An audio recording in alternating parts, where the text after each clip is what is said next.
Alright, this is hopefully our last Mortal Kombat Conquest video for the 100% run. We may be doing other Conquest runs, but this is 100% Conquest. So, we finished all of the keys on the last episode. We finished the story. We've done every side quest. So today is just strictly cleanup. What I'm going to be doing is going to all the different realms and going into every house and just kind of like running back and forth along the realms. That's what the plan is. So there's going to be strictly exploratory. I don't really have like a guide for this portion of the run. This is just me kind of running around and picking up additional coins and making sure that I've gone into every house that I could have gone into. So first I'm going to just double check my video settings to make sure that it's bright enough that you can see it on stream, because it's a little darker with my capture card for the stream, so I try to keep it brighter than I normally would. Yeah, so let's go ahead and hop on into Conquest mode. For those of you who maybe this is your first video of mine you're seeing, there's actually 9 other of these Conquest videos to watch. So, check those out for sure. Okay, yeah, this should complete everything. So let's take a quick look. Now I'm going to have some additional keys and stuff because I haven't gone to the crypt. And there's just going to be leftover items because there's some items that don't get used, like the ninja star never gets used, and depending on what you've chosen to do, the map to the cave won't get used, the white lotus emblem and what have you. So first thing we're going to do, I'm going to meditate to the daylight, and we're just going to start here in Earthrealm and just go into every single hut, even though most of the huts I've been into. I think I'm going to first start off by going actually to the beach, because I think the beach is an area that I'm likely to forget, and then we'll work our way around the map, probably clockwise.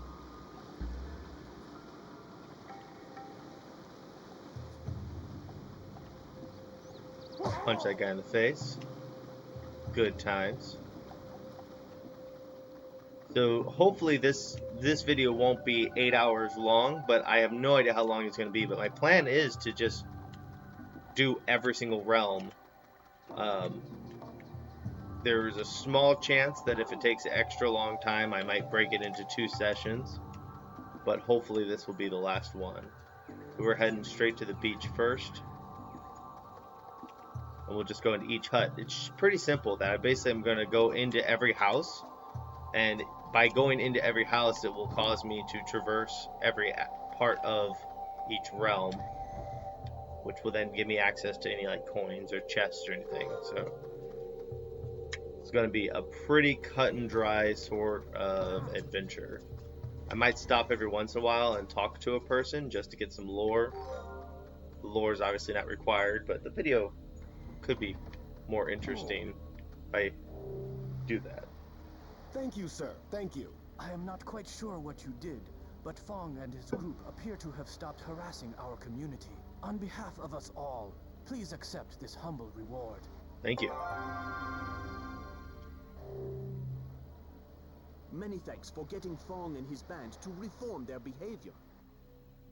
I punched him in the face, for those of you who weren't there for that wonderful moment. I didn't appreciate how he was breathing my air, so I knocked him out. Thank you, young man. When you see Bo Raicho, tell him I will drink him under the table when next we meet. This guy's immortal. Because he was saying that when I was a little kid. But there's people like that, right? I'm sure you guys have, I don't know, like Betty White's been old as long as I've been alive. Sir, would you care to buy a fish? I caught it just a few hours ago. My wife and I only sell the finest of seafood. I assure you, this is a most special fish. It will make for a succulent meal. Thank you. Sir, would you care to buy a fish? It is quite fresh. said that many years ago, a fish caught on this shore was found to contain a jeweled ring. Perhaps this very fish is blessed with such a prize. You will never know unless you buy it. Or I could punch you. Give me that fish.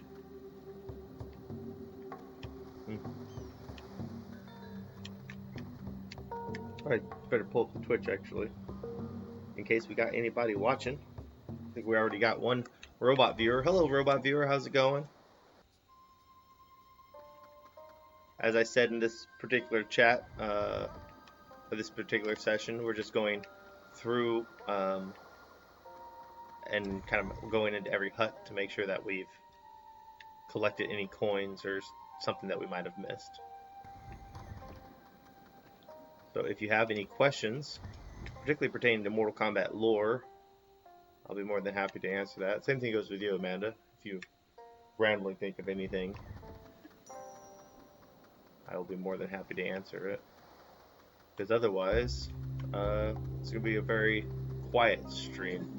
Maybe relaxing for some people. I have heard of a realm where nothing makes sense. Everything is chaotic. That would be a Chaos Realm, yeah. Alright, so we got this part of the beach done, so we're going to go and head to the other side of the beach. Wait, your husband's still dead. She's tougher than her husband. Okay, there we go. Classic Mortal Kombat with strong, empowered women.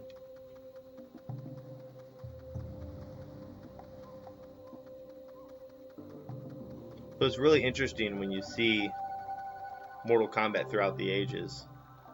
Feel safe, neighbor.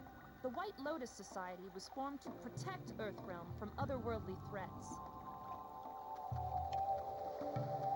It's interesting when you see Mortal Kombat throughout the ages and how they've handled their female characters, that with the women in the Mortal Kombat universe, the first woman in Mortal Kombat obviously was Sonya Blade.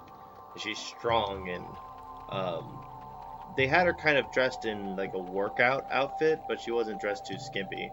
And then the games progressively had the girls wear less and less and less until I think at the height you had Flesh Pit Melina, who was all butt naked. And then after Mortal Kombat 9, things like the Me Too movement and stuff started happening, and Mortal Kombat probably pretty smartly decided to lean away from the completely naked women, and you see people the women dressed a bit more conservatively. And then of course that also got a whole bunch of people upset for some reason. That you had, I guess, a bunch of 35-year-old, 14-year-olds who were yelling about how it's not right that they don't have half-naked characters. I personally don't care much. I think if you're going to have a super sexy character, it should be in their personality to be super sexy. So if you have Melina dress really skimpy, I think that makes sense, because that's kind of her character, is that she's very sexy and attractive, and then she takes off her mask and she has the teeth and she's gonna come and get you, or Tanya, for example, she's a very flirtatious character, and she's manipulative, so I could see her dressing sexy. But like, if you looked at Mortal Kombat 9 Sonya, I don't understand what the hell they were thinking with her, because Sonya's not a sexualized character. She's a character that's supposed to be a military badass that's probably one of the last things on her mind is getting down, and for some reason they had her dressing like a stripper. I never much appreciated that. So yeah, so I think there's definitely room for hypersexualized characters. So I think getting rid of that entirely is stupid, but I think it should make sense with the character themselves. What's your thoughts on that, Amanda?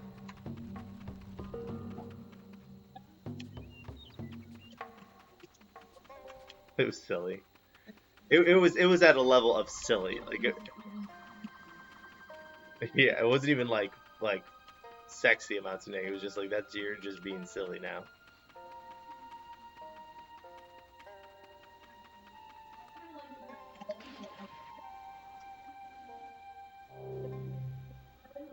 Oh no! Someone has caught me! But I like the idea of being like, well, this outfit was already better than what you're wearing now. I think they would have done this with it, actually, because like Melina had a slightly skimpier costume variation.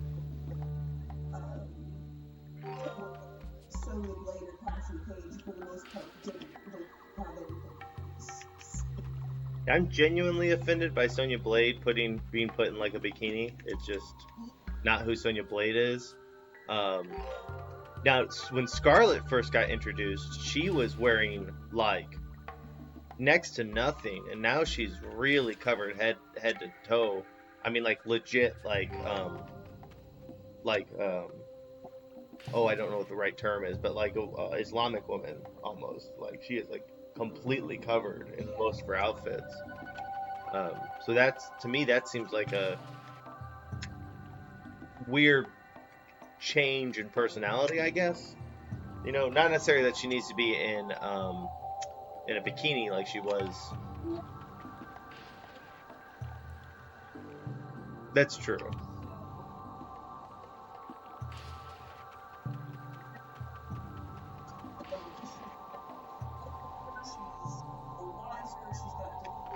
She's got backstory, so it makes sense to me that she also has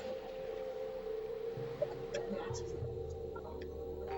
I can see that, yeah, because that's one thing that is kind of hard for us old school fans to wrap our brains around, and for some people it's hard for them to accept, is that Mortal Kombat 11 is really messing with the canon of the game.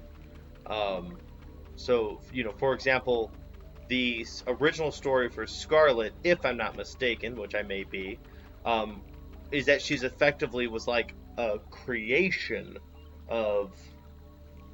She was created by Shang Tsung or Quan Chi, one of the sorcerers, created by Shao Kahn. To be basically one. Okay, yeah, and that's why her, you know, she can absorb blood and what have you. And this Mortal Kombat 11, it's instead she's like an orphan that Shao Kahn like found and taught blood magic to, and he chose blood magic because it was the weakest of the magics. So she would be powerful, but not more powerful than he is, because he uses soul magic like Shang Tsung does.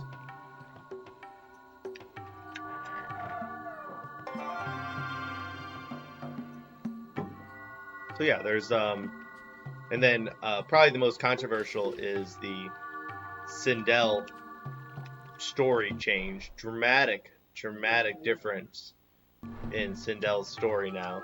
The original Sindel story, which, you know, kind of poisoning the well is my preferred Sindel story, is that Sindel is or was the Queen of Edenia, married to King Jared.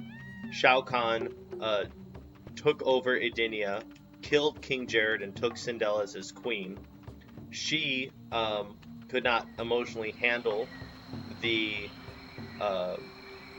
abuse of Shao Kahn and kills herself. Shao Kahn makes a clone of Katana because Katana's, as his stepdaughter, isn't quite what he wanted either. And so, and then flash forward to Mortal Kombat 3, and he resurrects Sindel on Earth because that gives him the right to go claim his queen in Earthrealm, which then allows him to teleport into Earthrealm and kind of take over that way. And when he resurrects her and brainwashes her. And that's how you end up with an evil Sindel. And Sindel, by the end of Mortal Kombat 3, comes to her senses and becomes a good guy, reestablishes Edenia, serves as a phenomenal queen, and helps with the battle against Onaga in Mortal Kombat Deception, which we're playing right now. That's her original story. now what they've did is they say that that's the story that everybody was told, but was actually a lie. And the true story is that Sindel was actually an evil person, and the only reason why she was married to Jarrett was because he was powerful.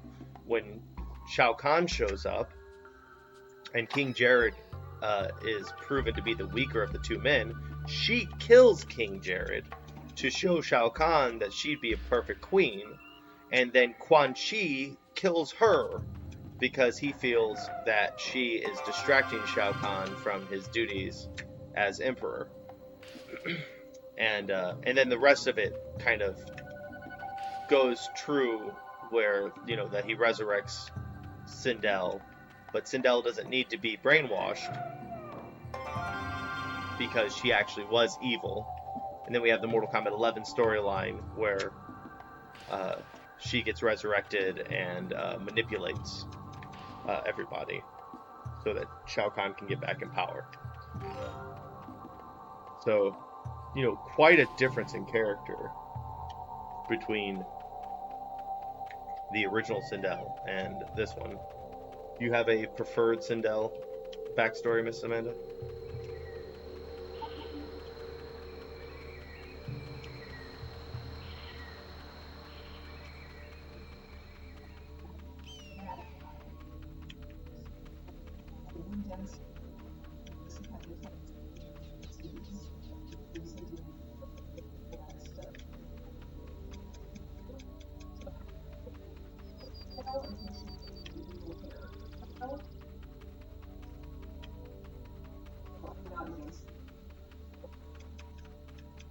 I don't know if I can say that I'm against the MK11 storyline. I just the Grand Master. I prefer. Well, to me, it lended a element of humanity to to characters that they don't have a lot of humanity to them. Everybody's so ridiculous, and the idea of this queen who,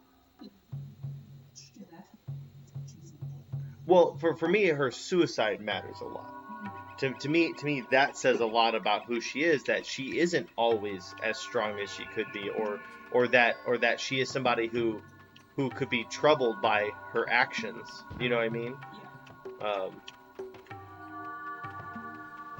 So the suicide, I think, means a lot to who she is as a character. Listen closely. There are ancient stone tablets that tell of a dragon-like king of Outworld who was overthrown by Shao Kahn. Yeah, they don't really address it too much other than... So she said, I don't know if you guys can hear her, she's on the other side of the room. She said that she likes the cross politics of Quan Chi killing her. And they don't really address what... Because, if Shao Kahn knew that, then why didn't he fuck up Quan Chi sooner? Because in Mortal Kombat 11 Aftermath, when he, gets back with Sindel, he's all I'd kill Quan Chi if I had him in front of me because of the time he stole from us. But I don't know. I feel like he had plenty of access to Quan Chi during the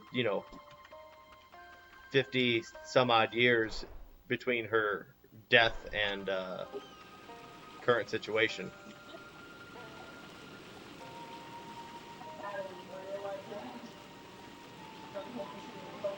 Ooh, man, that would have been actually really sick to see, Quan Chi and Shao Kahn together, and Shao Kahn, immediately goes after him. And you don't understand why until later. Of course, Quan Chi's dead right now, but nobody's really... Oh my god, Quan Chi's death in Mortal Kombat X was ecstasy. Because the thing is, if you're a Mortal Kombat fan, it's not that Scorpion has been chasing Quan Chi all this time. We find out about Quan Chi in 1997, and it's not until 2015 that we finally get to see him see Scorpion get the revenge that he's been seeking. So, legitimately, from the year 1997 to the year 2015, we've been watching Scorpion almost get Quan Chi, and Quan Chi managed to outsmart him and outfox him over and over and over again. And so Like, legitimately, years of my life have been spent, you know, wanting to see Quan Chi die by the hands of Scorpion. And, yeah, finally got it. And it was very satisfying in MKX. Kind of stream of conscious there, but... What you making? Fried rice? Pasta? Pasta. Alright, so...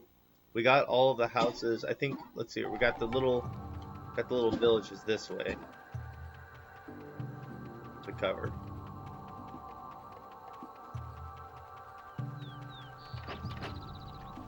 The door's locked.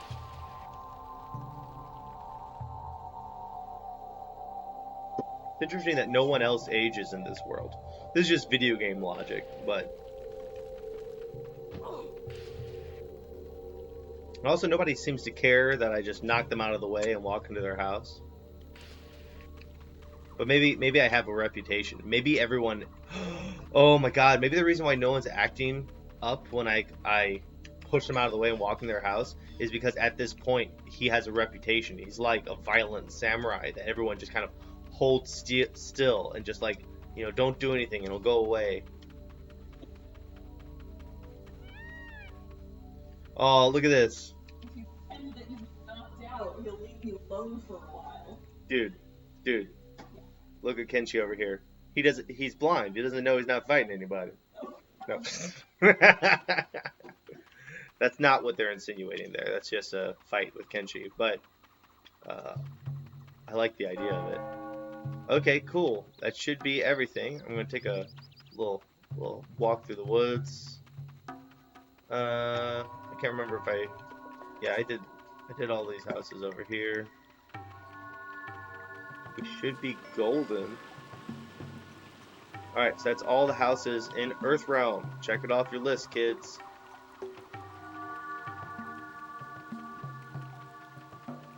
Let's take there's some stone stuff around here. I want to double check, just kind of like go like doo. Check around here. Walk behind stuff. Get that coin. Here, no. This area on the PlayStation Vita version, you can't see anything. It is so... Not Vita, it's PSP. So I keep saying PlayStation Vita because I actually have... So Mortal Kombat Unchained is available on Vita and PSP. But it's just like a download on Vita, and that's what I have it on. Vita's a better console. Things run better and faster on it. But I can never get enough MK Deception, so I gotta have it portably. Very important.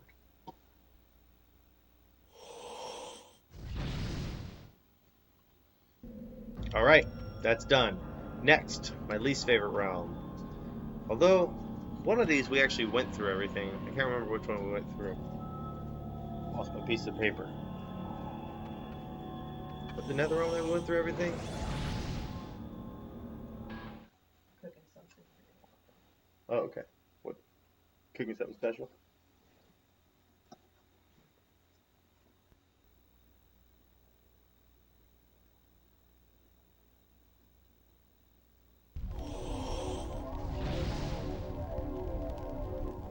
Alright, here we are. So this one we're going to have to be a bit more systematic on. I'm going to use the map a lot. So let's kind of treat this like scan lines, that we're going to do all the bottom ones and then work our way up. So there's these ones right ahead of us, and these are at the very bottom of the map. Let's start way over here and work my way that way. Boy, this is gonna be rough. Okay.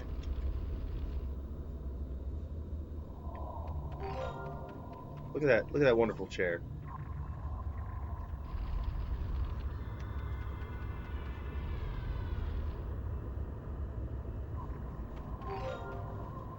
Dead Shokan Warrior.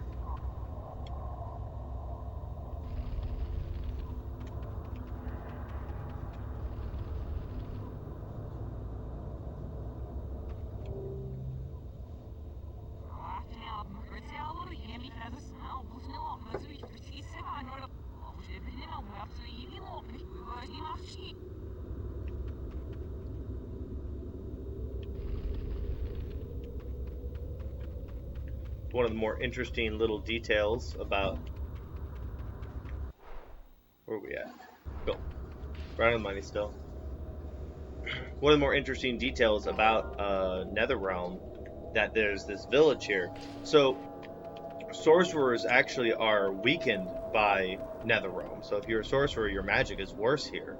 But they kind of created systems of, I guess, like totems and things that amplify their magic, and then create little towns around those totems so that they can stay strong. Okay, where are we at? Alright, so let's go ahead and hit this big dude here. Try and make sure we're going in everything here. Nothing's in there. Yeah, because we've already done all the keys.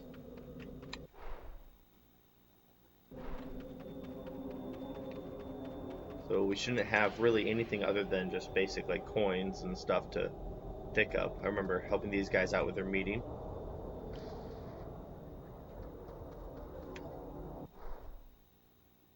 Alright, so we did all those bottom ones. There should be a guy right over here. So let's go into this one.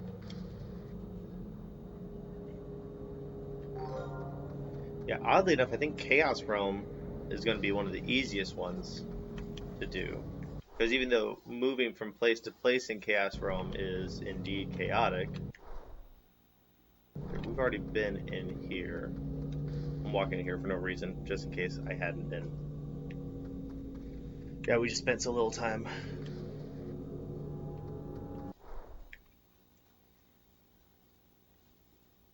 Okay, so that covers the entire bottom area. So let's go to this group of 4 huts right here. Right? Okay. This guy, I guess, is kind of 5, but 4 or 5.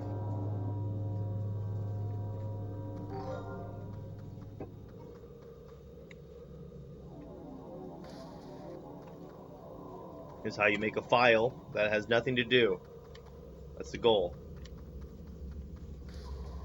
That we make a file that is completely devoid of stuff.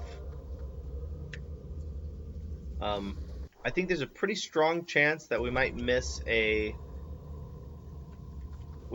coin here or there, but I don't think we'll miss any chests going through in this way. And that's kind of the goal, is to make sure that we don't miss any chests. I think little floating coins, you know, that they're going to be kind of a mixed bag. Oh, try my best to keep track of things in my head here. As long as we find a coin, like, everything is good.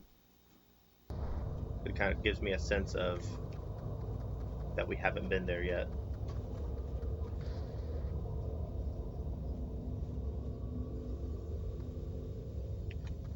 I think that's a sorcerer that we use to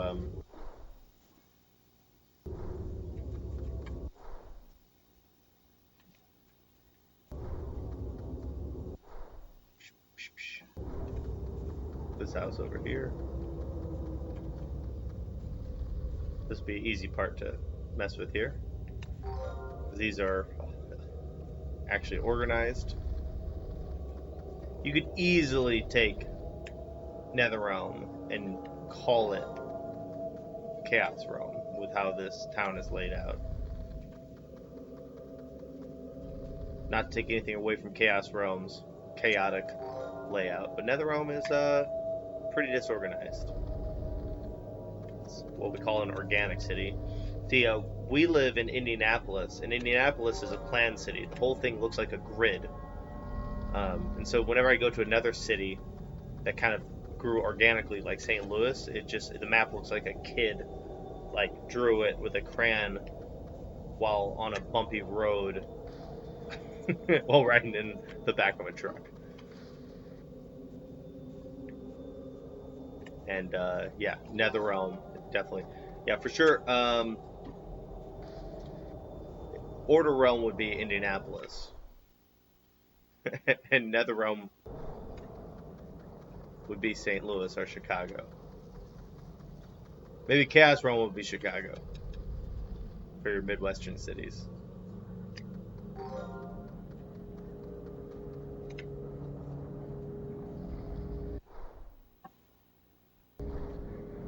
Alright, going to this one now. I think we're getting most of them. Feeling pretty good. Okay, so that's all those huts. There's a hut behind this big guy that we want to get to.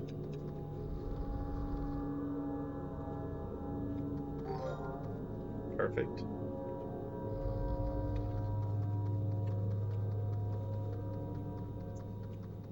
We're going to go, we're going to revisit this. I think I've been here. No, I have not. Thank goodness. Thank goodness I remembered to, or I thought to come here. Because that's kind of what we're looking after, is those chests. I'd like to have all the chests unlocked. That would be just swell.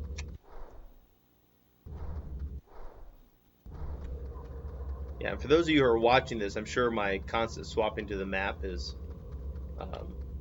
jarring. I know I've rewatched some of these, and when I swap to the map, it almost feels like the game's glitching. It's like, I know I pressed the button, but it just kind of unceremoniously pops up the map, doesn't it? Okay, so I think that's all of them.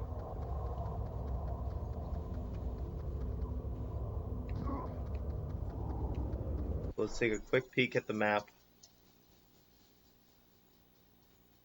There might be, I'm gonna check over here. I think there's a couple houses on the other side of the exit that I've not gone into. Yeah.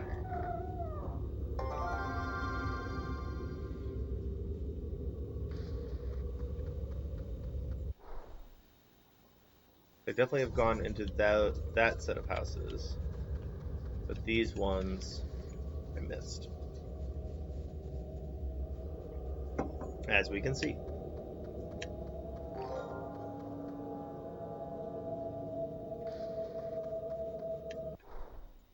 Okay, so that should... Can I go into this one yet? Not sure yet. Yes.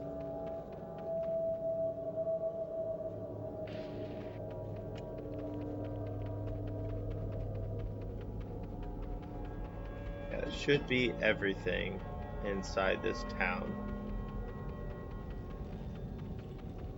We're gonna head out. Just kind of do some wandering.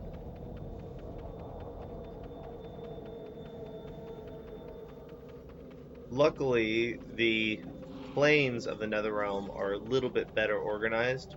But with that, I mean, there's not a lot going on. So we'll come across coins and some dead bodies and stuff.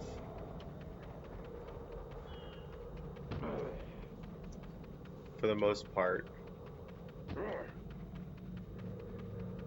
Just kind of keep an eye out. You can see most of the things. It's got some cool landmarks, like over here. You have these three arches. So we're gonna go. I know for a fact I saw a coin spawn over here, so we're gonna go over here. Like I said, I'm not necessarily trying to collect every single coin, but I will definitely pick up every coin that I see. But I think if we see the coin spawn like that, it's an indication that we haven't been somewhere like here. That's a great example. Wow, what a great example. So that coin showed me that I hadn't been there because the coins don't respawn twice, or they don't respawn. So if there is a coin, it means I've not been there, and so that means there's maybe something hidden that I don't know about. We know we've been here because good old Nightwolf.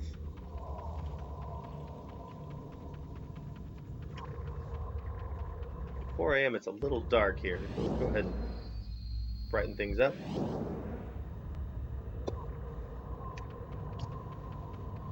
Now I know I've been down here, but I'm just going to give it another jog in case I've not really been in this area, for example. Yeah, it's definitely not like doing a 100. So I've done a few 100% runs of Metroid, various Metroids, and they're nice because the map, the map fills out, so you know exactly where you've been. And the later Metroids, like Metroid Zero Mission, which is my favorite. I think that's my favorite. Yeah, Zero Mission is my favorite because it's a debate between Zero Mission and Prime 3 for Metroid, but I am hesitant to play Prime 3 again because it's such a big undertaking, whereas Zero Mission doesn't feel like a big undertaking. So I guess the game, if I like both games equally, but one game I'm more willing to play, that then becomes my favorite, doesn't it? Okay, so there's Ashra. Let's go in here. Cool, already been there. Do a jog around this building. See what's back here. I think we already got a chest that's hidden back here, yep. And then we'll just run straight down this.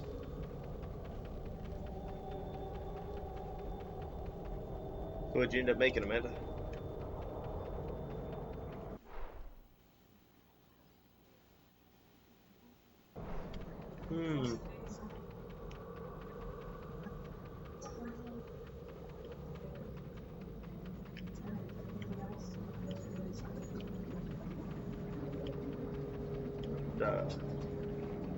Rigatoni a la Amanda? Cavatappi a la Amanda? Look at that. Look at that piece of shit. This is garbage. Can't punch him because he'll force me to fight. Fuck that guy. Oh, look. There's a dead body up there. A couple dead bodies hanging up there.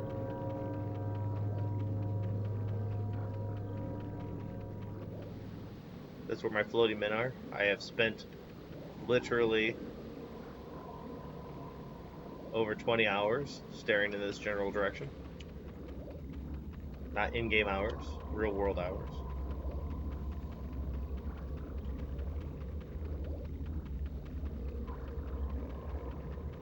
So I'm kind of keeping track of where I'm going on the map. A lot of this area seems a lot more explored. Alright, so that basically clears out that whole peninsula there. I guess not really a peninsula, because I guess those are more rivers of fire.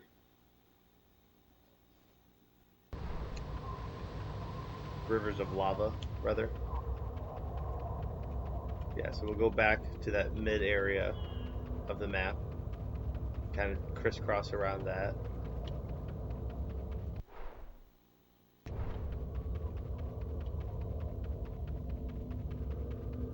This area is going to get fairly thoroughly explored. Like, there's our 3 arches. There's an obelisk. Quick jog around the obelisk, see if there's anything special hidden around here. The chest is already open. Just a cleanup episode, that's all this is. Just checking to see if we're missing anything. And we're going to be missing a lot of stuff. But that's the whole point. We're just seeing what it is we haven't caught through our usual playthrough.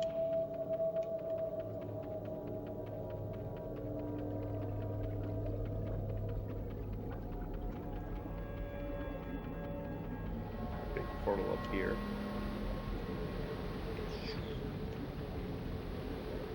Yeah. This like promised to be something epic, and it ends up being pretty lame.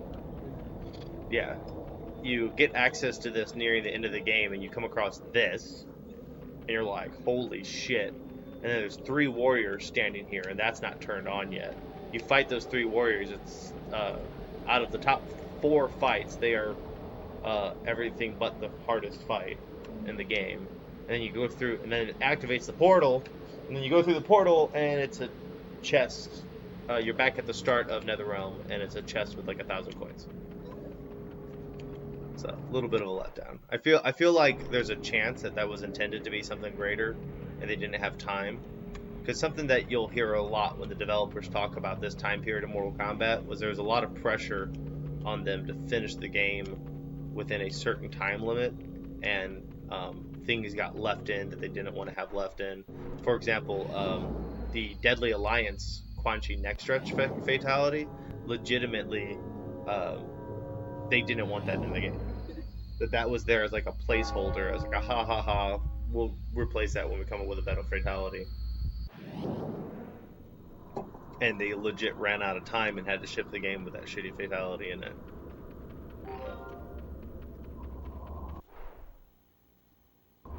We'll be back to that bridge here in just a second.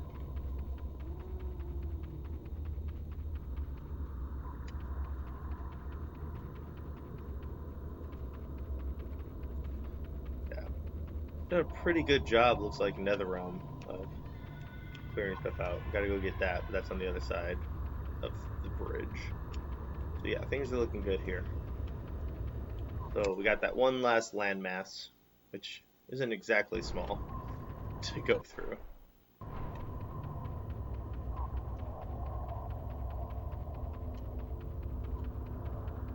So first, I know for a fact there's a chest over here because I just saw it, so we're gonna rush over here and grab that chest.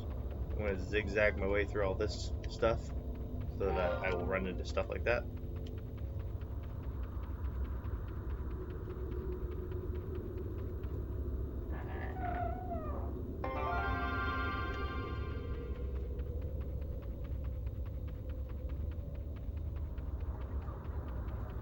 Dairu over there.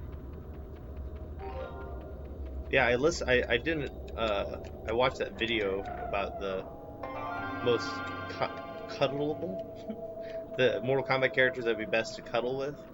And he ruled out a bunch of characters just because they were lame, like Dairu. I'm like, yeah, Dairu is lame, but that doesn't mean he may not be good to cuddle. Maybe his lameness is what makes him good to cuddle.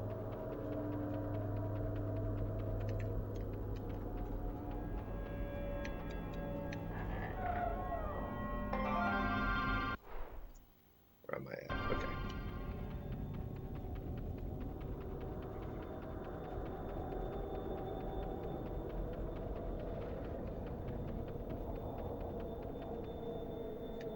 There I am.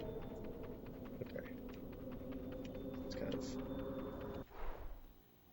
cut this line here and weave through all this jazz.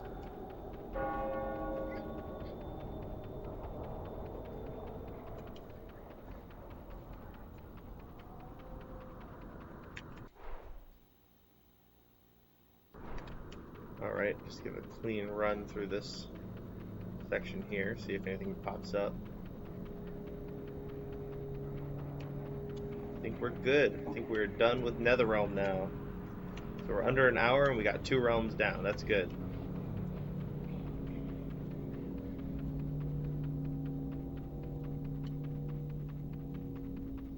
The next we have is Chaos Realm. Which... Wait, no. I think Outworld's next. Is it Chaos Realm or Outworld? I can't remember.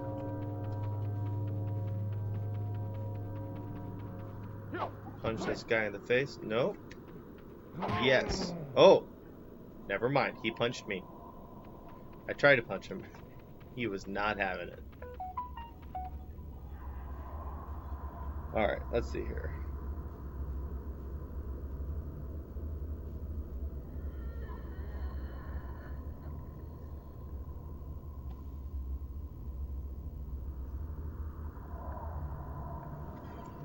Okay. Get back to it. So I'm sure if you've watched all these videos, you caught on that I'm a martial arts instructor, and my school is slowly opening up during the COVID-19 crisis. We're being real cautious and just kind of doing stuff that we can do at a distance. So I get a lot of texts recently from students about what we're doing in class and what have you. So if you see me take a moment to look at my phone, that's what I'm doing. Okay, that should be NetherRealm complete. Moving on to the next realm. luckily, oh,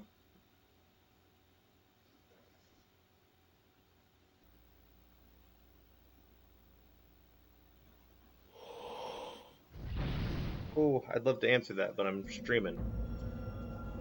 Want to assist me in answering a text, Amanda?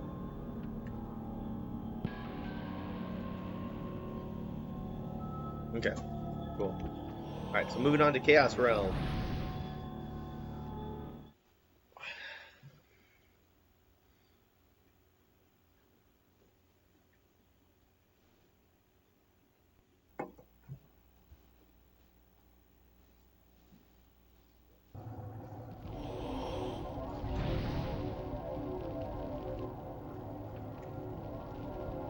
Okay.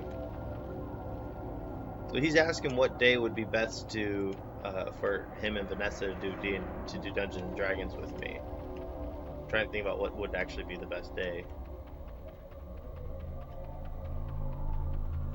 I teach most days. Saturday night we do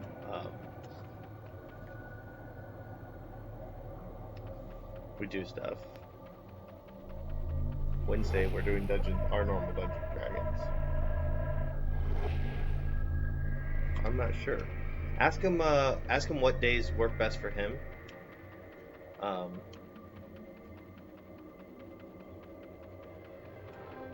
be a good start to find out.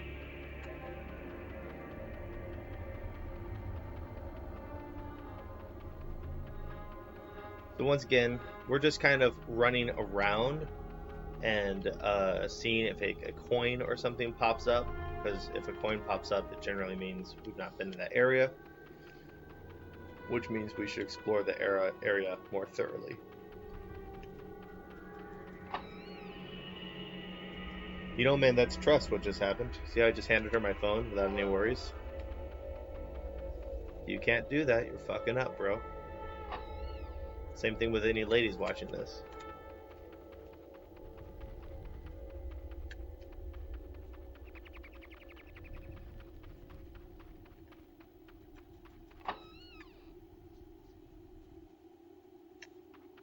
Looks like we've not been in any of the graveyard houses. Graveyard houses. Sounds like a Stephen King novel.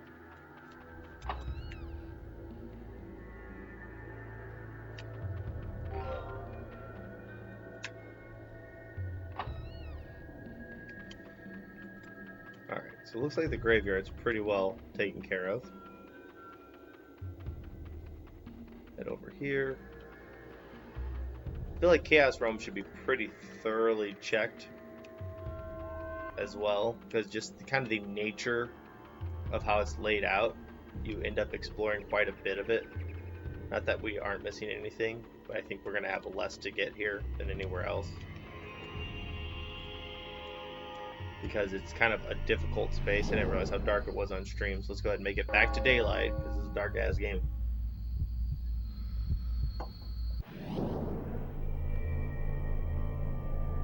Let's see here. So he says, I've been working on Shiznot a ton lately, so it'd have to be a Friday night or Saturday at this point. Okay. I mean, I could do like we do martial arts on Friday. Oh wait, no. Fridays. Right now Fridays are open at night because we aren't doing open mat. So tell them either midday Saturday or Friday night. I can do either one of those. And then ask him if he wants to do OD&D or 5th edition.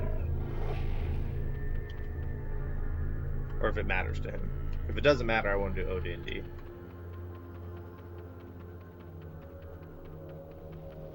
I enjoy running that. I just can't go in there.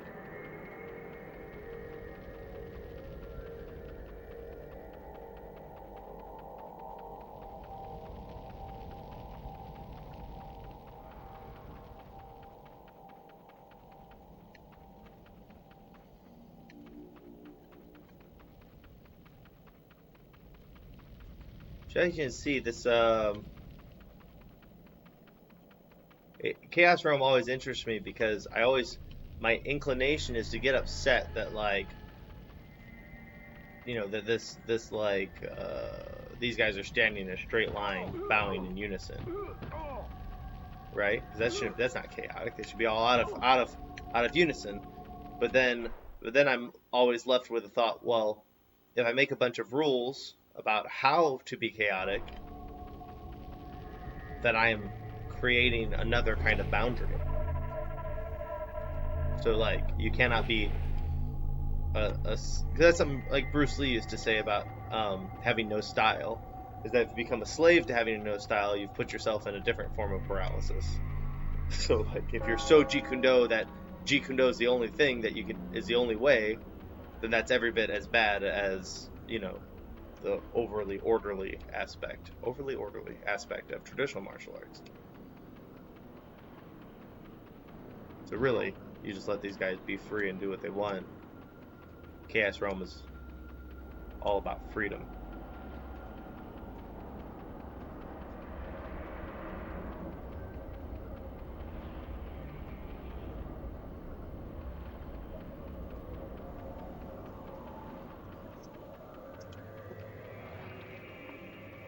Yeah. Oh, what day? Oh, sorry. Well, I think Friday night makes a lot of sense. Because that way, like, if you wanted to take part, or if, you know, I don't know, anybody else wanted to play OD&D, they could.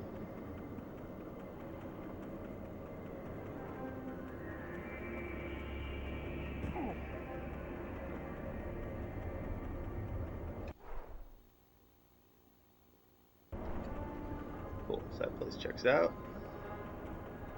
Alright, so now we got more huts that we need to go into.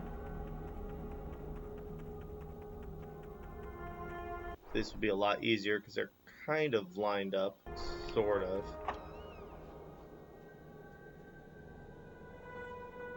They're lined up enough. Man, I thought I went to everything in Chaos Realm. Apparently, I did not. Maybe it was in. Oh no, it was in Outworld that I kind of hit up all the huts already, all the huts.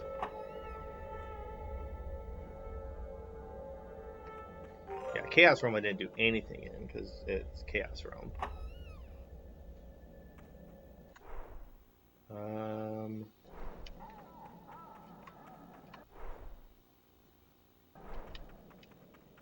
And we got this guy.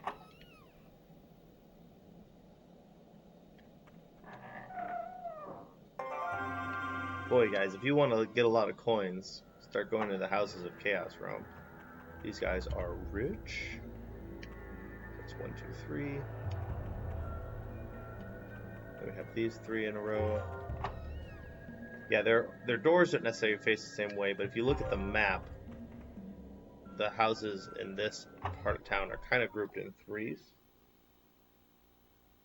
He says, okay, let me pencil that in.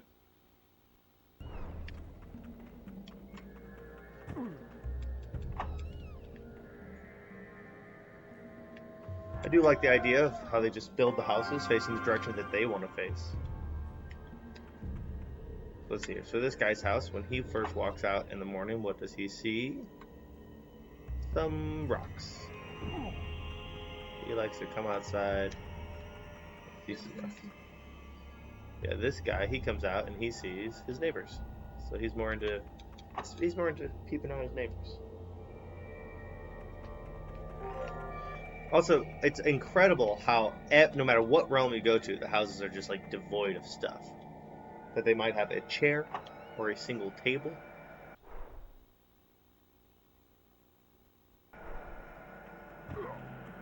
Okay.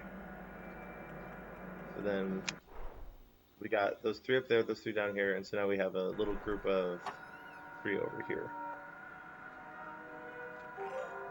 If you're over here being like, I don't see this pattern, well, that's your fault, man.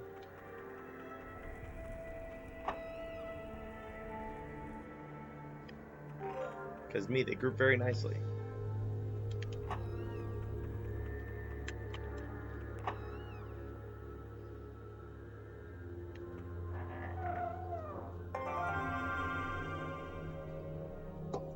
It'd be crazy the professional streamers that this is their job.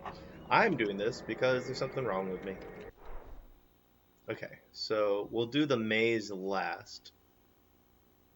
So let's head to the ruins.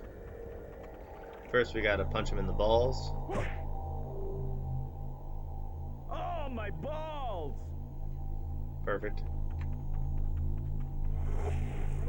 It's important, Amanda. Okay, so this one would be fairly easy to get confused in. So it looks like we have 1, 2, 3, 4, 5 little houses to go into. So let's snake around this edge and go here first. Little houses, humongous houses. Go to this guy. Oh man, it's so easy to miss that path. Okay. Go in here first. So each of these also have, on top of kind of just being hard to access, they also have a little moat around them. And if there's a coin inside this moat, the only way to access it is by starting at the front. Do I have that? Okay. You have to do this. So like you'll be over here, see that coin, and you can't just drop into this area.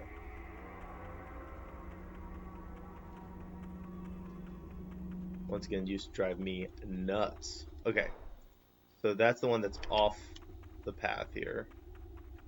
The rest of these guys are kind of a little bit more grouped together.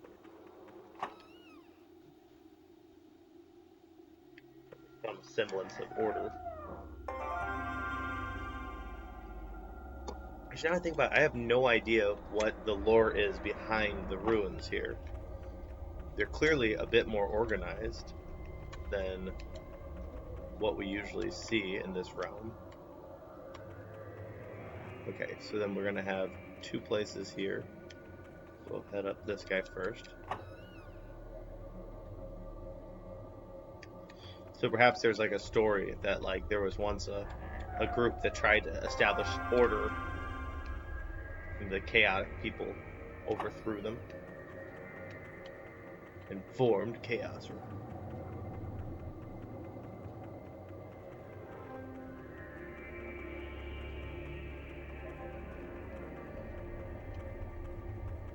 Because while the layout of things aren't symmetrical, some things are, like the paths and stuff. Once again, I think too much about it because then I start saying, well, if you can't make rules, Michael, can't make rules that they can't have rules. If they want to have rules, they can have rules.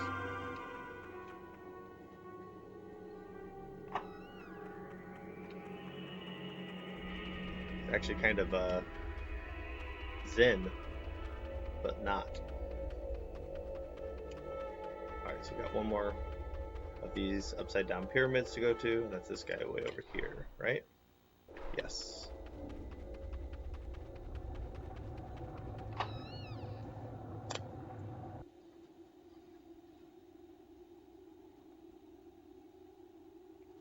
Vanessa and my other daughter Annabelle, she's super stoked to play. Alright, cool.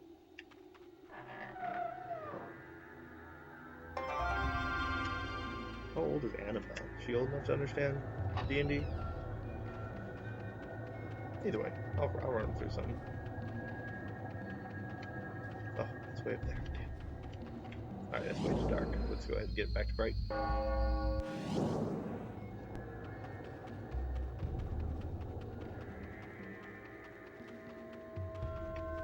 Cool.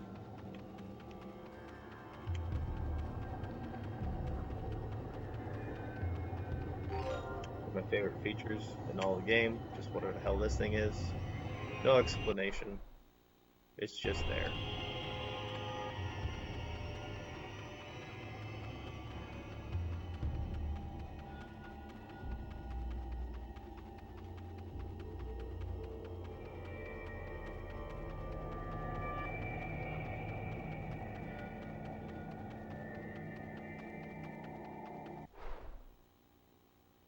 Cool. Alright, so let's go through the green teleporter. We should be heading right for it.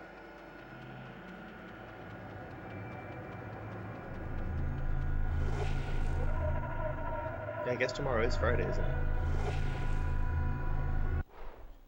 Purple. I remember there's that coin next to that purple one when we get there. Alright, let's see how these guys are laid out. Alright, so basically it's laid out along the edge. That's pretty easy.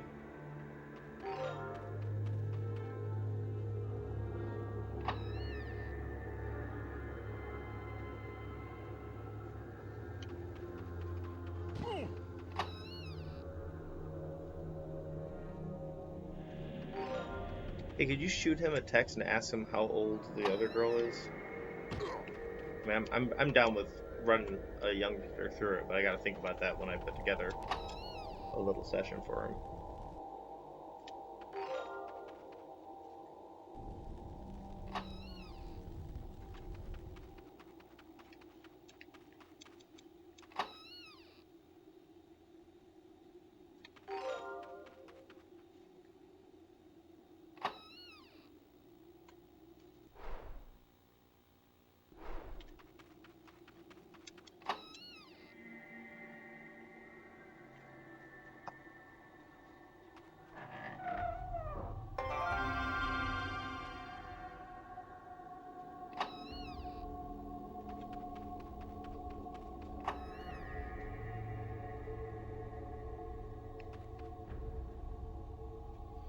This last group of houses we've been in already because we had to do it for the Crypt episode. Crypt? Yeah, Crypt Key episode.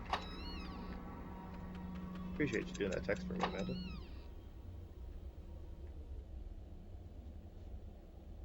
Or did you say that whole sentence? So it doesn't matter how old she is, I just need to know for... Yeah, because I don't want to, like... I don't know, make a storyline that involves, like, you know, someone getting torn in half and their entrails scattered across the world if I'm gonna have, like, a little kid there. Like, Vanessa can handle that stuff, but...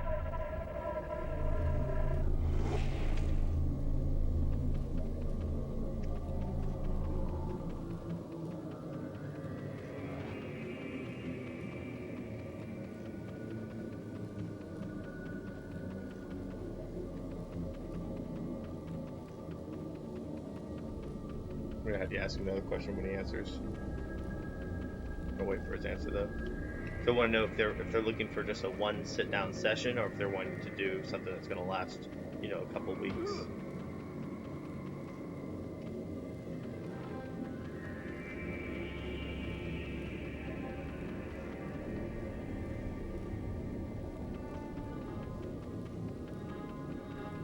Now this area here gets referred to as the jail a lot. Look at that. Oh, go back to glitching through the wall. That was hilarious. Anyways, this section gets referred to as a jail a lot, but it always looked to me like a water purification center. Like, have you ever seen where your water gets purified? Very reminiscent of that.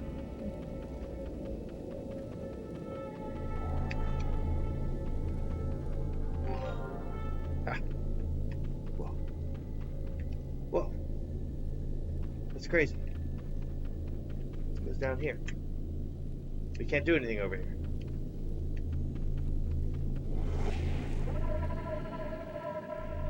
Okay, so now we head back. There's Queen Sindel hanging out in Chaos Realm. And last thing we gotta do in Chaos Realm is go to the maze. There's Li Mei. What's up, Li Mei? Like, Li Mei is a prime character who, like, what is she wearing? We were talking earlier about skimpy outfits. Like, this is an example of a skimpy outfit that's devoid of character.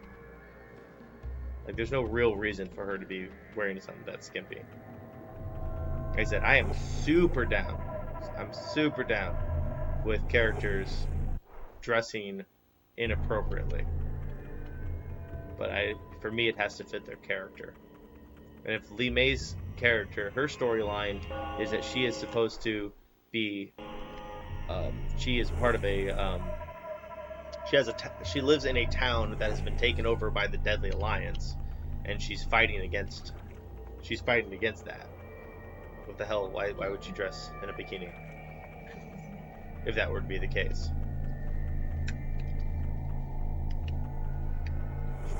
There we go.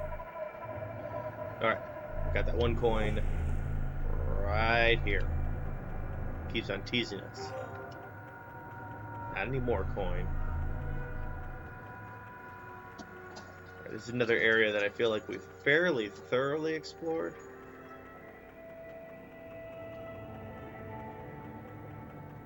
I think probably the place that's going to take the longest, if I were to guess, would be Chaos Realm, just because it has so many houses. Chaos Realm, we're in Chaos Realm. Order Realm, Sato. I think Sato would take the longest during this process, because it's just so many houses. It's going to be a lot of entering and exiting. I'm not really talking to anybody in Chaos Realm right now because they don't say much. They talk a little bit about the lore of the town though, so that's kind of cool.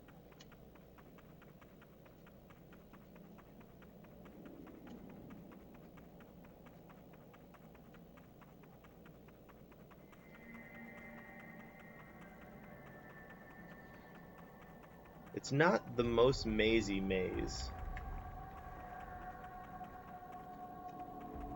They refer to this as the maze. I definitely feel like I could be more lost and bewildered.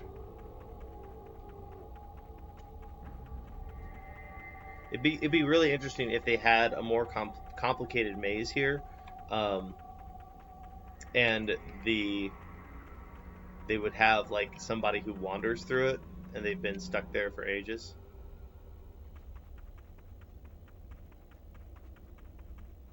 Okay, so this goo turned me old a long time ago, but for some reason it does not. Maybe now I'm ageless. I will be this age forever. I am Master Sujinko. Get over here. Alright, so that should be Chaos Realm. So let's head back home to the Nexus and move on to Outworld. Alright, how far in are we? We're just about an hour, or just a little over an hour in. And we're 1/3 of the way through the cleanup episode. So yeah, this should be about a 2 to 3 hour long episode, which is about what I wanted it to be. We don't have much to do. Well, we don't have anything to do. This is what we're doing. We're running around. 11, but super intelligent. You won't be able to confuse her. Okay, well, I will be able to if I want to. Okay, so I say cool. Alright. Last question. Do you want a one sit down session or one that lasts a few weeks?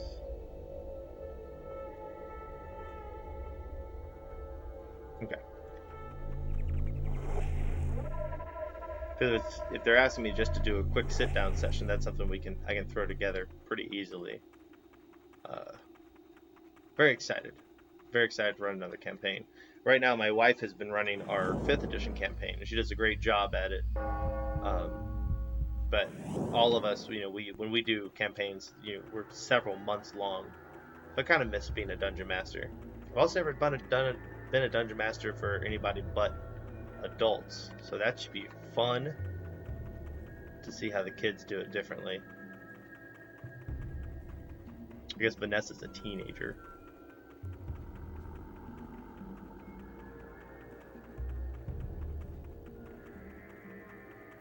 Heading back.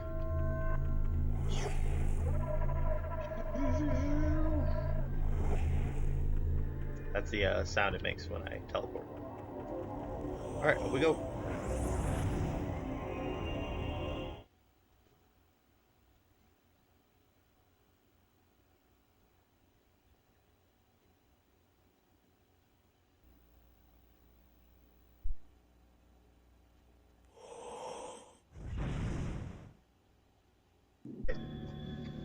So now we are moving on to the second half of our journey, Outworld. I know we've already very thoroughly explored Outworld as well. But we're going to go ahead and hop on in. Make sure we didn't miss anything.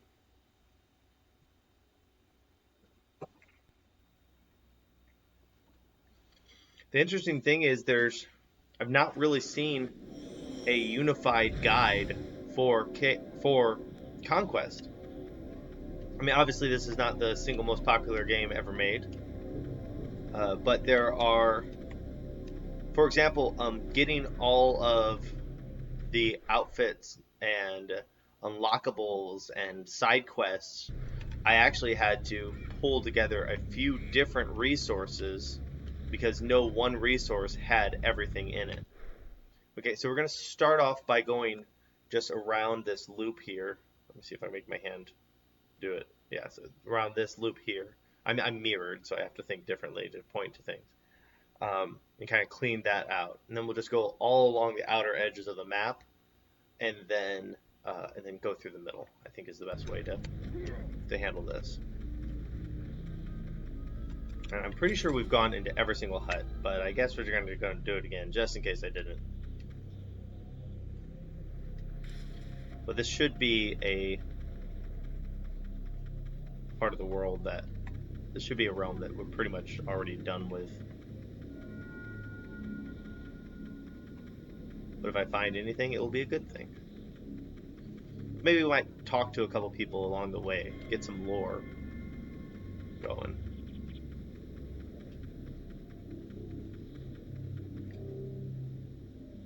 We are searching for information. If you should find any ancient documents, you will bring them to us. I mean, I'm sure I have. This is the ice cave that I just in. There's a couple missions that involve the ice cage. Ice cage? Ice cave. Nailed it. Alright, so we've already been in all of these huts here. I think we've done all of them in the town. The huts that I'm going to go into, because I know we've done all the town houses and stuff. I'm just going to, if I come across one kind of sitting around in the wild, those are the ones I'm going to go into.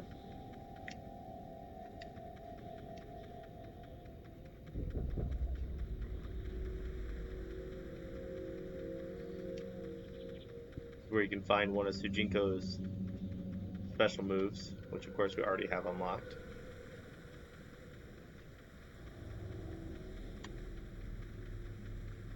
Alright, so now we should be on the lower section of the map. We're gonna work our way through this.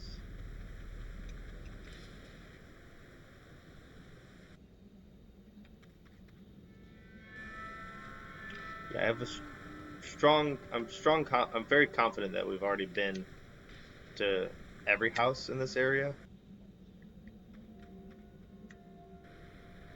And if we come across a house that has something in it of value, then we'll go back and start just going through every house. I'm pretty sure we have plundered this whole thing.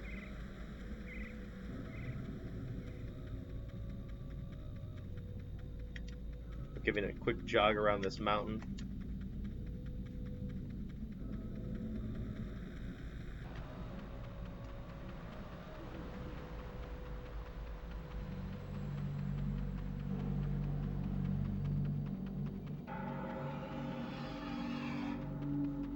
Alright, so now we're going into Limei's village.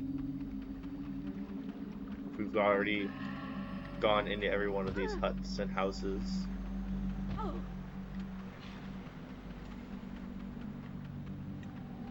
Although, I don't know if I've been in this one yet. Well, it's empty, so maybe I have. That's good. I hold my breath every single time I go in, because I like to think we've done everything that we can do.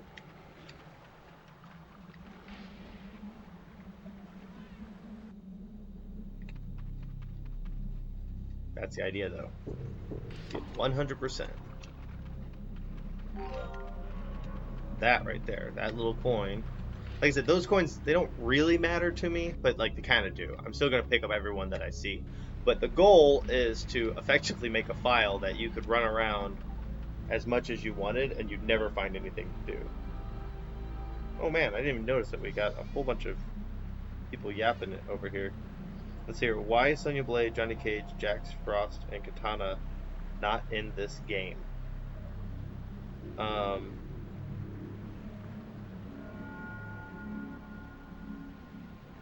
Lost another one. Okay, so why are Sonya Blade, Johnny Cage, Jax, and Frost, and Katana not in this game? I mean, in the Unchained version of the game on PS Vita, a lot of those characters are in it. They just didn't have to do anything with the story. That Frost froze herself, so that's where she's at in the story. I'm not quite sure where Sonya Blade, Johnny Cage, and Jax are. That's basically your Special Forces group. So perhaps the Special Forces didn't play a big role in the Onaga debacle.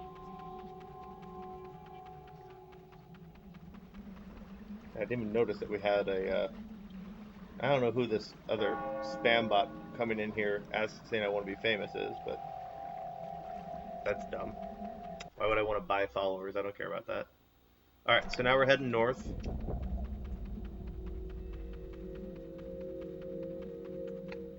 Keep this a little closer to me so I can see if when that chat grows. Alright, we should have already gone into all of these guys' huts. So we are in the Tarkatan village now. And actually Mortal Kombat 11 has a Tarkatan village stage. It's pretty good. And it's got a lot of similar cues. They aren't exactly, but like they have the huts made of hide and the burning human bodies. There's actually a chase scene in the story portion of Mortal Kombat 11 that goes through this village, and it's pretty sick that they have like dead bodies hanging around, drying out to eat for later, and like you rush through them and have to knock them out of the way, or I guess they show you knock them out of the way. It's just a kind of a cutscene.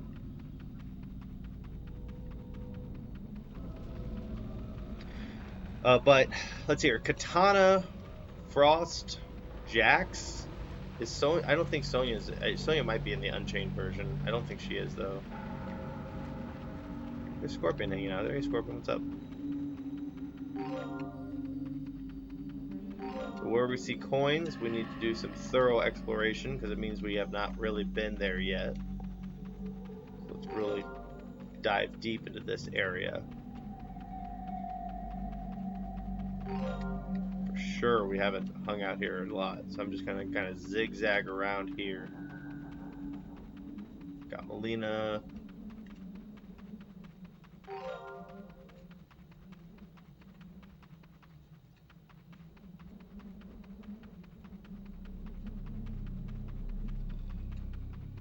Get that coin up. Now we're over here by the city of Lei Chen. It is true that Shang Tsung has been a servant of Shao Kahn for many years. It is true. Is this true? I hear that Earthrealm's rice wine puts Outworld liquor to shame. That's a reference to Boraicho. That the reason why, so Boraicho is actually an Outworlder, which is why he can't compete in the Mortal Kombat tournament on behalf of Earthrealm. It's because he's from Outworld. And the reason why he prefers Earthrealm over Outworld isn't for any like moral justification. It's because Earthrealm makes better alcohol. Most importantly, our rice wine. So the city of Lei Chen, it was under siege by If you guys recall earlier in the story, this area was under siege by the Tarkatans, and then we, through kind of a roundabout way, ended up giving it to the Realm of Order. So now it's controlled by the Realm of Order. Yeah, so we've been through all of the houses and stuff in here. I'm doing a quick run around just to check for coins and chests that we might have missed. Which you'll probably hear me say a lot. Well, I guess that person lives another day. Okay, so almost made a full circle around. What's Raiden doing over here? Is that a fight?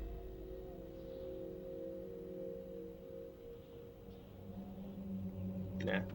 No, I won't.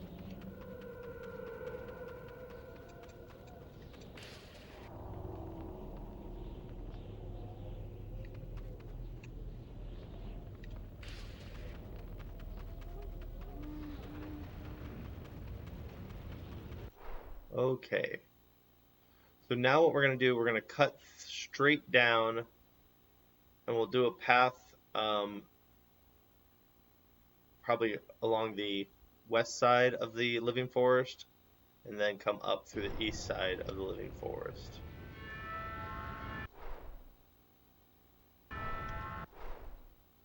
Get me facing the right direction. Then I want to go west.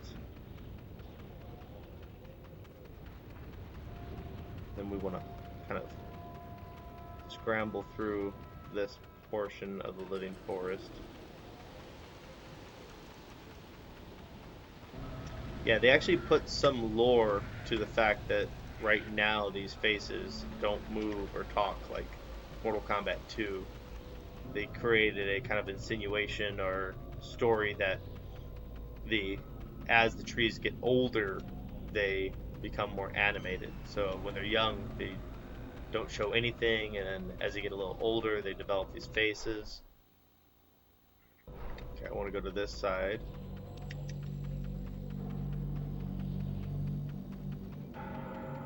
So there are no fully aged living forest trees. So this is a very young one because it doesn't have a face, whereas this one's a little bit older because this one does have the face.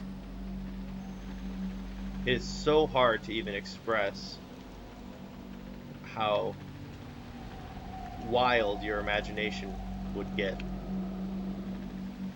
with the living forest as a kid. Mortal Kombat 2 was, obviously a landmark fighting game. Many people consider it the best Mortal Kombat there's ever been.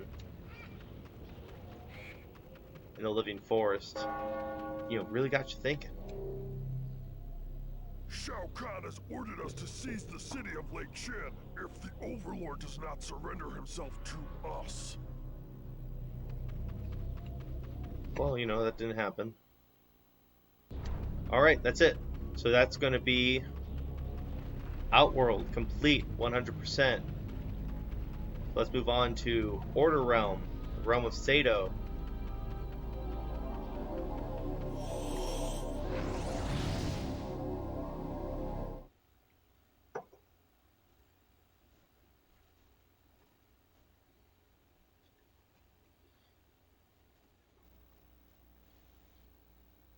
Doing well. Only got a couple more rounds. At an hour and a half. I think this mark of it being about 2 hours to 3 hours is right on the money. So Sato is going to be a much easier one, at least organized wise, to do. That we basically have 3 rings of Sato and 4 quadrants, all with their own colors. I actually think strategy guides should, like the game FAQs and stuff, should abandon the grid system when discussing this area, or combine the grid system with the color system, because you can see how you have red, yellow, green, and blue, and then you have 3 rings to go through, and then obviously the center point. So what we're going to do is we're going to go in a circle around the the core, and then we will travel all the way around each one of these rings, going into each area. Cool. So we'll use the prison as our marker. So let's start.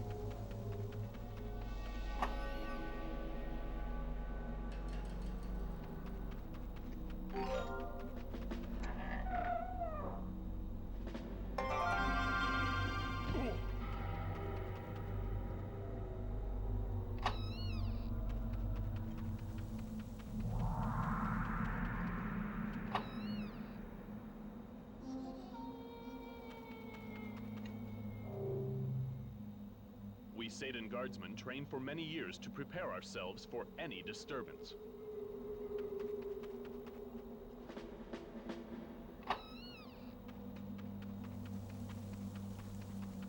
I'm sure I've mentioned it before on stream, but in case I haven't, the first time I ever played through this game as a young man, I didn't know Sujinko could run, so I legit played through the entire game going this fast. And I think I figured out he could run just near the tail end of the story. I don't know how I managed.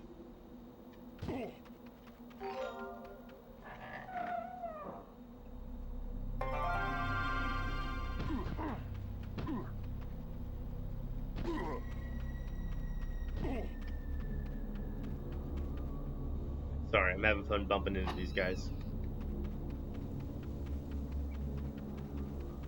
There's good old Fujin. Fujin just got released on Mortal Kombat 11 as of the making of this. The Mortal Kombat 11 Aftermath expansion. Really good story. We talked a little bit about it earlier in this stream. I've not got to play much Fujin. My wife actually ran through the tower with Fujin, so she probably knows more about how he plays than I do. So I probably should pick him up, see if I take him. I did pay for him, you know. When I bought the Aftermath expansion, it was mostly because I was interested in furthering the story. Because boy, Mortal Kombat 11's story kind of just left you going, oh wow, well that's the end of Mortal Kombat. So I was like, how are they gonna continue the story from here? I think they did a pretty good job. I think they left a gate open for a lot of creativity and storytelling. But on the flip side of that, I think there is a risk of getting, I think we're already there, of getting kind of a DC Universe, multiverse situation where the timelines are so screwed up that it's impossible for any fan to actually follow what's going on. But having said that, it also may just be that this was their Crisis on Infinite Earth, and what they're trying to do here is reunify the storyline and clean up the mess. Okay, so we're back at the prison. That's where we said that we would move to this ring. So this ring's pretty plain. This will just be a jog around, so when we get to the collision between blue and green, we will have gone all the way around this. This will probably be a less interesting part of the video right here. But if I punch everybody along the way, they'll say things to me. You savage! I will inform the guards of your brutality.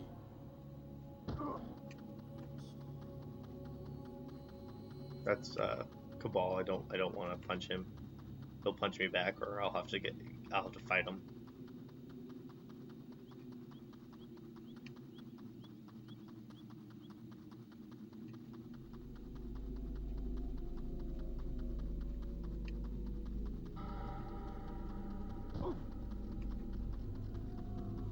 Alright, so this is back on the blue. We see the division of blue and green. We'll know what's up. Alright, cool. So our next thing to do is, once again, starting on green. Bring it back to a brighter time period here. Okay, so our next thing to do is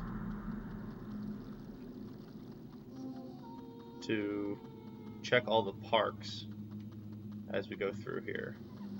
I'm going to ignore the houses. The houses are going to be their own, like, check mark. There's Jade. What's up, Jade? But each area in Sato has its own, has 2 parks like this that you can go and, I guess, enjoy some fresh Satan air. You know, they say that one of the problems they have in Sato is a lack of water. But if you look at the way they built things, water just pours off the edge of this world. Like, look, see how all of that water is just pouring off the edge?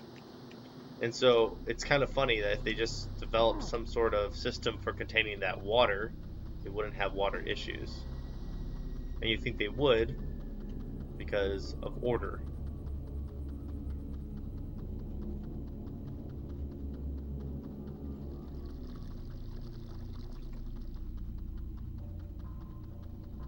Cause some chaos.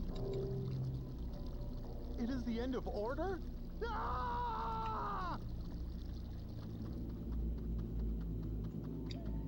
Yeah, when it comes to the order versus chaos team, I'm definitely on Team Chaos. It's too much fun. Chaos returns? Ah!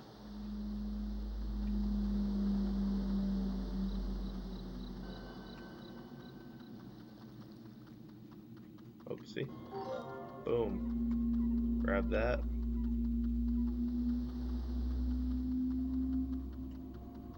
Actually kind of surprised at how much of these parks we've thoroughly explored, because that's the first coin we've gotten in a second.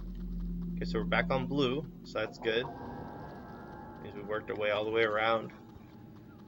Once we get to green, we'll be ready for the next step, which is to go into every house.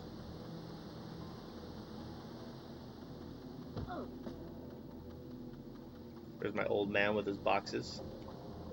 We've already done his mission. I am afraid there are no more boxes for you to put away. You will have to find employment elsewhere.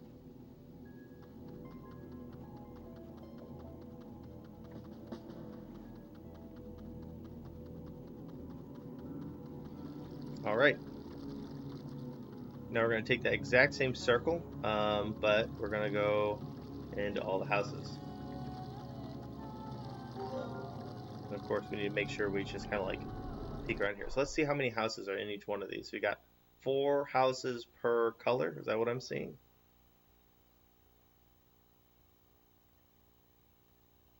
Yeah, that looks correct. So we'll have 4 houses per color.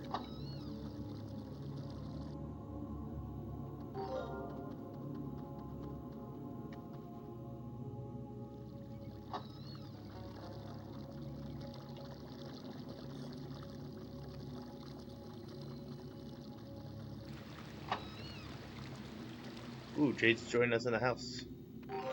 But she's not, because that's not how this game works.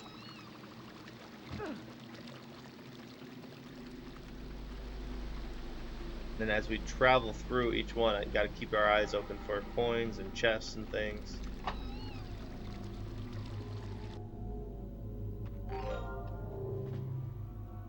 There are rumors that men from the realm of chaos have been instigating the riots here. That's me. I'm doing that. Yeah.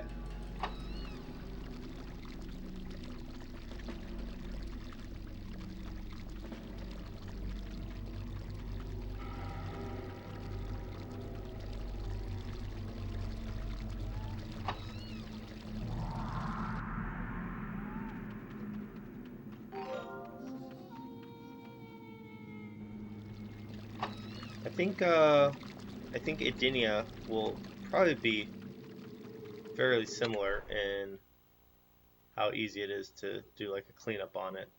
Okay, so now we're moving on to the yellow part of town.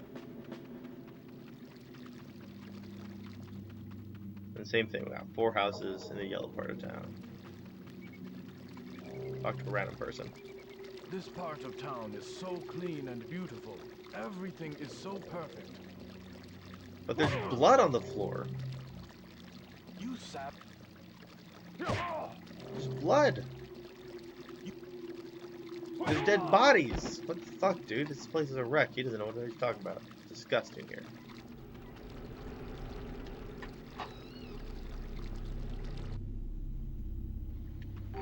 Ooh, nice. Chests. I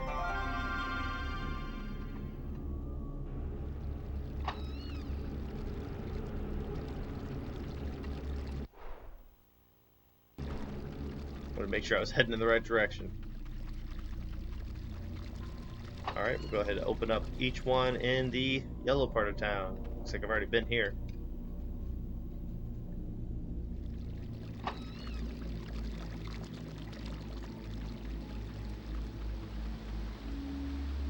I guess maybe that's a little bit more orange than yellow. I'm not sure. They're totems. I don't know. That's a yellow. Their totems are yellow.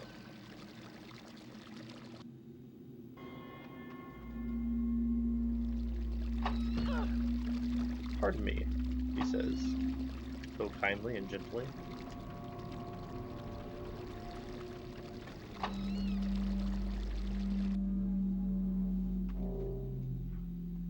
If you are in need of legal assistance, my father is a lawyer. He might be able to help. Well, that would have been good to know a long time ago. You know, before I got jailed until I was an old man. Okay, so that should complete the yellow portion. Now we move on to the red portion, where everyone has lost their damn minds. It's a beautiful thing. Hey, you know Chaos is like out. Order is dead? Yeah. Ah!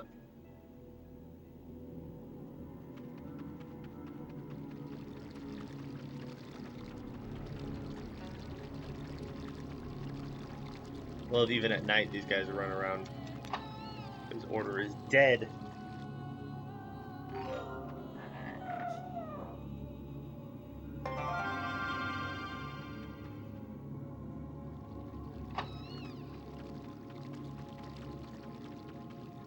Alright, let's go ahead and make it a little brighter here.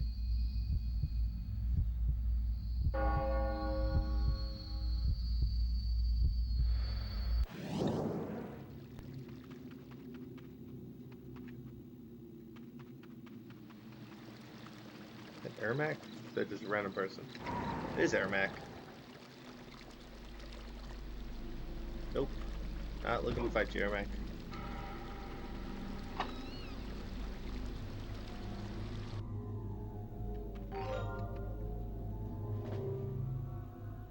If you are in need of legal assistance. She also has a lawyer as a father. So Ermac is actually a rumor character that they brought to fruition.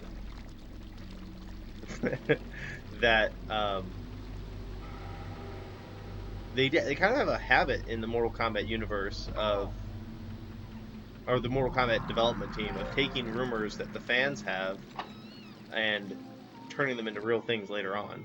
And so there was a rumor that there was a red ninja, and then they associated it with an error code called Error Macro in Mortal Kombat 1, and decided that was Ermac. So in later games, they went ahead and just made an Ermac in reference to that error code slash, I guess, like, urban legend.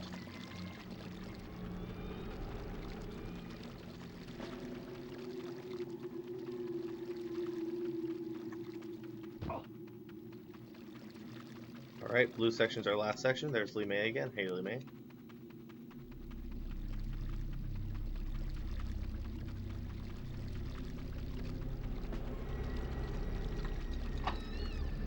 And we gotta remember to go through the often... Oh, she's got a nice chest in here, man. Ha! She thought I was talking about her chest. I was talking about her chest.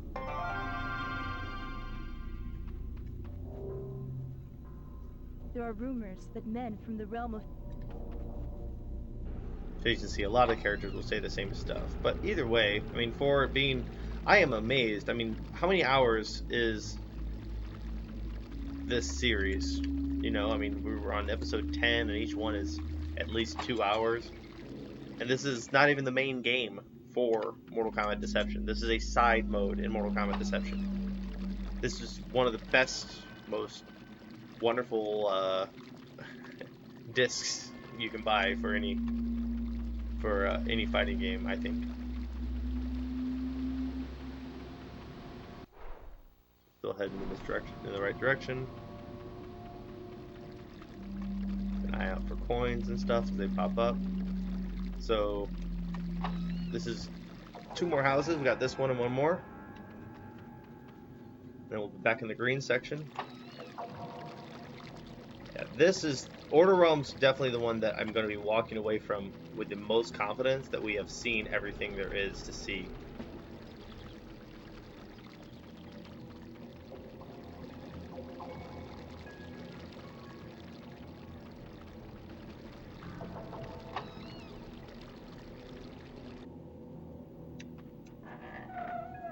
Yeah, I lost track of where I was for a second. It would have been so funny if I didn't go through that one.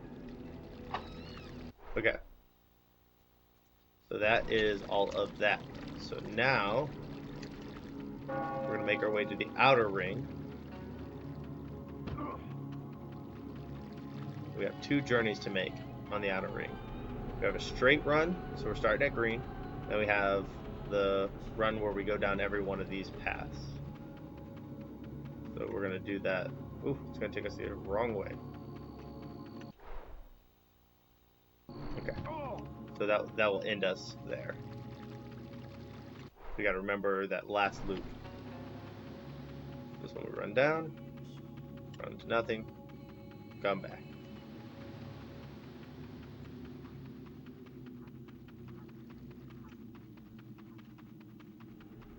Just run into the void.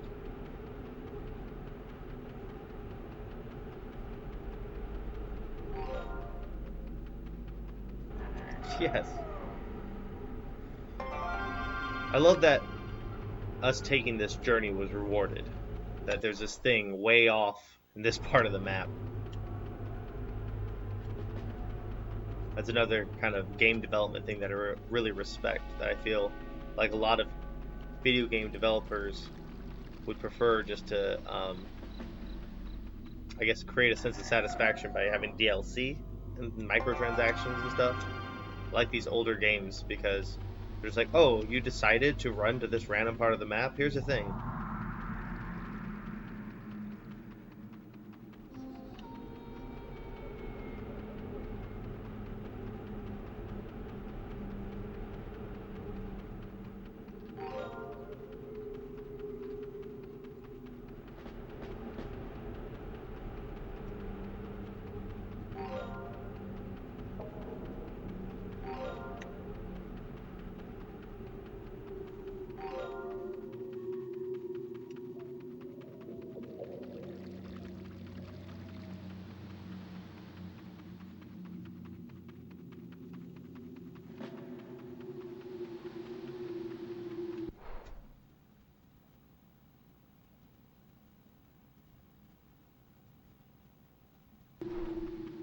Doing good so far.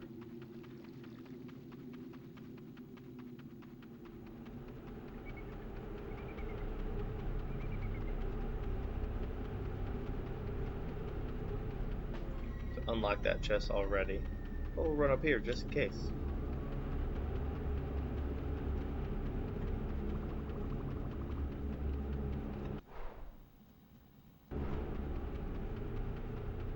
Alright, almost done with Order Realm. We got one more loop to do, and then we'll do a quick run all around the largest circle. Because these loops skip portions of that circle. So just in case, I don't think we missed anything, but just in case we did.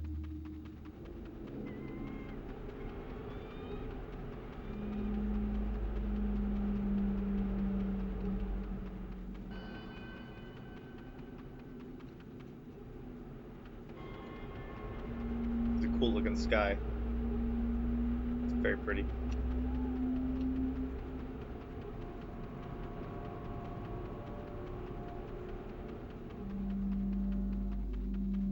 Okay, I'm gonna meditate to daytime for the last run, just because I want it to look nicer than what we're seeing. Oh my gosh, it's very, very bright. Blinding my audience. Hopefully you're not watching this on your phone at night. Alright. So we started at Darius, so we'll just give a quick jog around until we see Darius, and then we will be done with Order Realm, which leaves us only Edenia to look through.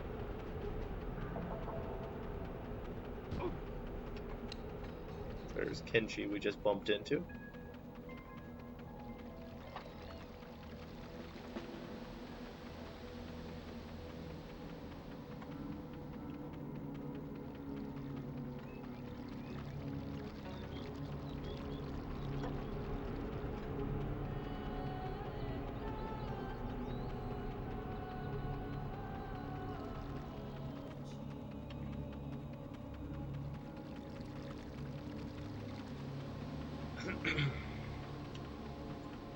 This has been a massive undertaking for a side mode in a game.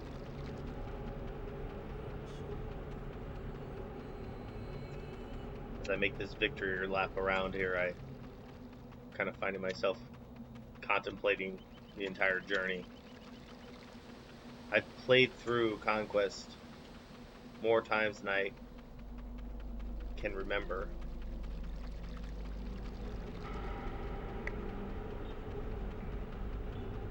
And this has definitely been the most unique and thorough run I've ever done. Alright, there's Darius.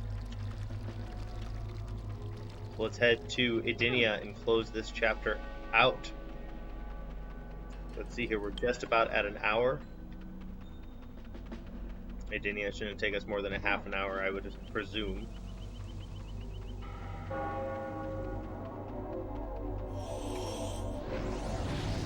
Alright, so Edenia is shaped in a way that should be pretty easy because we basically just have streets to go down. Also, I love the fact that the game saves whenever you go through the portal. It's only a bad thing if you're in those handful of missions that are time sensitive. But like, for example, like, you know, we just played through like a half an hour without saving. But since I went through the portal, we're good. Alright, last thing to do, guys.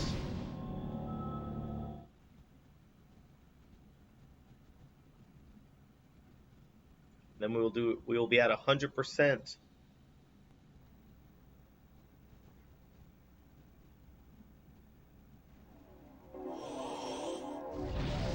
Okay, so as you can see from the map here, that we have these main streets, a very large castle up top, and then we have basically one road that goes along the southern edge.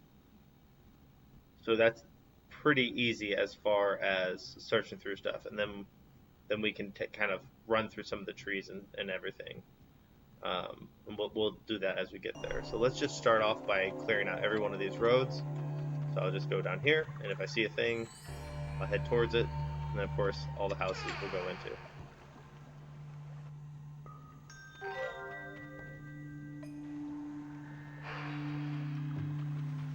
I'm actually a little surprised at how much I enjoy just running around in this game. One of my, I guess, tests for good game design is I feel like a good game, first and foremost, it should be so enjoyable to control the character that you enjoy just running around the world. So two great examples is Doom and Mario 64. I think both those games, even if you aren't accomplishing anything, just the feeling of moving your character through space is enjoyable. Sujinko is not the easiest character to control, but the game world itself is entertaining. And I do find it fun just to run around. So by my money, that means it's got some good gameplay to it.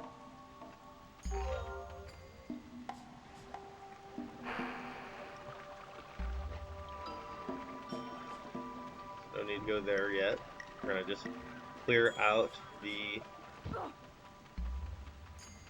roads first. hard because I'm like easily distracted over here. That I see stuff that I'm like, oh, let's go look there. Oh, let's go look there. I gotta remember that, you know, gotta do this systematically. That's the only way we know we hit everything.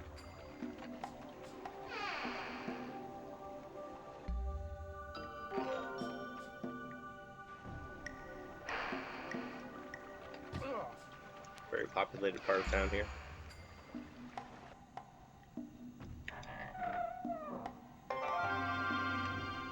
The thing is, I'm pretty sure that even with us doing 100% of Conquest, we do not have enough coins to unlock all of the crypt for Mortal Kombat Deception. So that will be a completely different journey.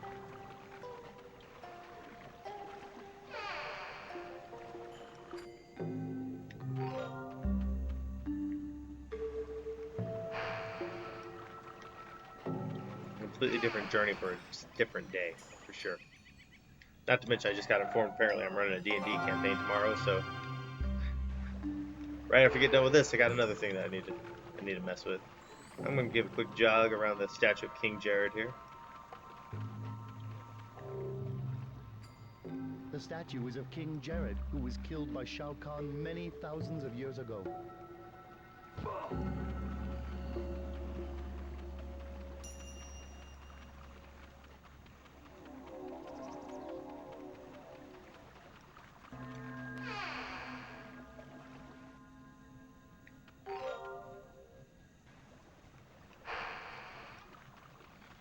Edenia seems nice. That's the only way I can describe it. Just looks like a nice place to hang out. Nice place to be.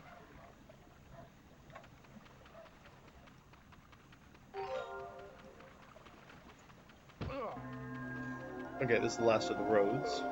Roads.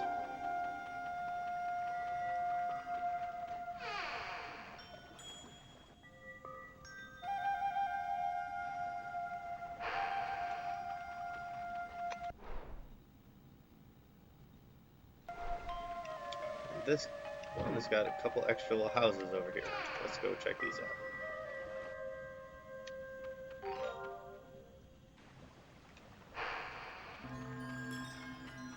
What's he doing? Once Edenia has fallen, Shao Kahn will merge it with Outworld.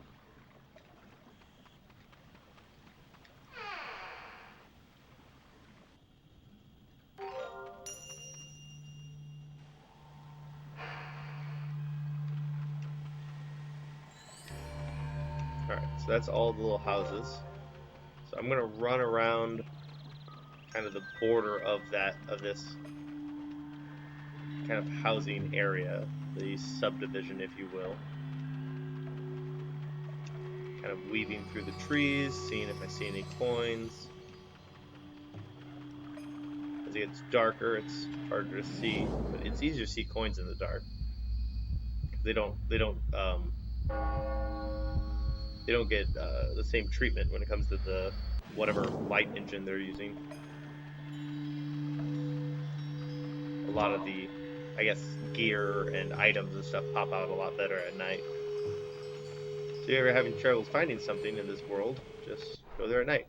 Okay, so I think what I'm going to do, I'm going to first explore these woods that we see right here in front of me. Then I'm going to go completely north, and then march. Yeah, I'm going to march south. I'm going to go north, then march south, and go all along this path exploring until I kind of circle back around to that main temple in the north. That's what I plan to do.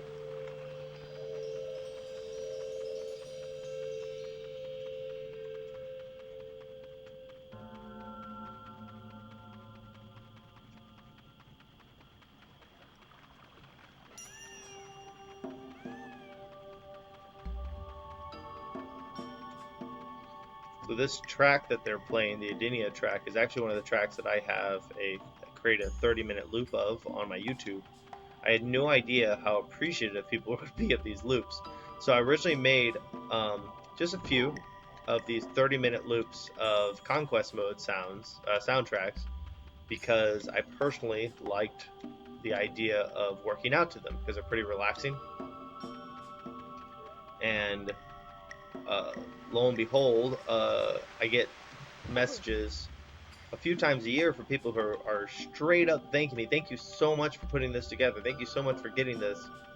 And it's just because I think a lot of people have had the same sort of thought that, hey, this is good workout music, this is good relaxation music. And I'm definitely a nerd, so I enjoy doing, for example, I like doing martial arts to the Mortal Kombat music. And if you're rolling your eyes right now, you aren't as cool as I am. Okay, yes. So I will, yeah, I'm going to explore this entire area here. Trying to decide about whether or not that's the path, that would be the most efficient path. But I think so. I think sneak in here, weave our way through this, go back here, see if there's anything here. What are you standing here doing? There are rumors that Shao Kahn has been slain by his own allies. Hey. If only we knew for sure.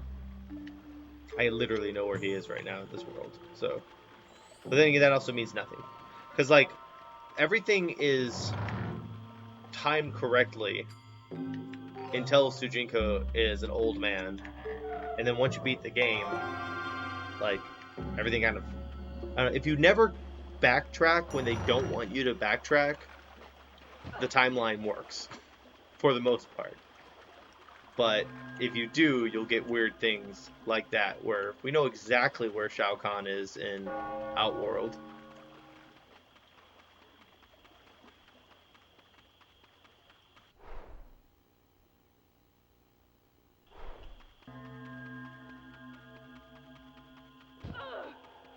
Okay, so let's check out these houses. Or have we already done those houses? No. Cool. I'm like very happy when I find out that I have not just forgotten that I did something. It's pretty easy to forget while playing this game though, because I'm trying to balance a lot of stuff.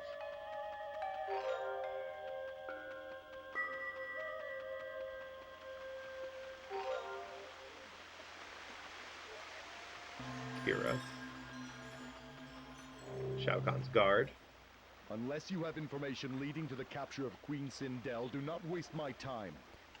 Oh, I won't help you capture Queen Sindel, because during this time period, she's a good guy. So I don't want anything bad to happen to her. Alright, so that should be all of that section. Let's cross the bridge. It's a bit bigger section. But it bothers us not. We are nearing the end of our journey. Alright, so let's go ahead. There's a big mountain here, or big hills here. Let's kind of explore the trees and the hills.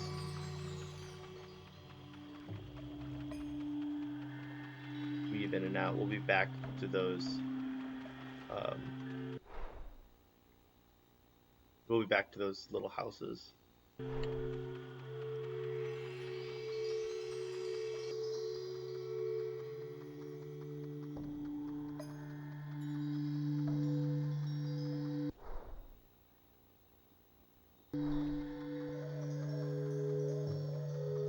So one thing that I was thinking about putting together a loop for, which I probably will, because I have time, is doing a 30-minute loop of the Mortal Kombat Deadly Alliance Conquest mode music.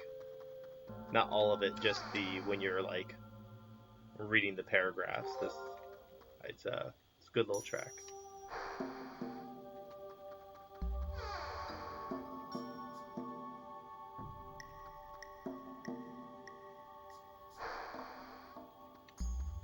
Yeah, it's pretty easy to find like a 2-minute clip of some Mortal Kombat music, but it's meant to loop.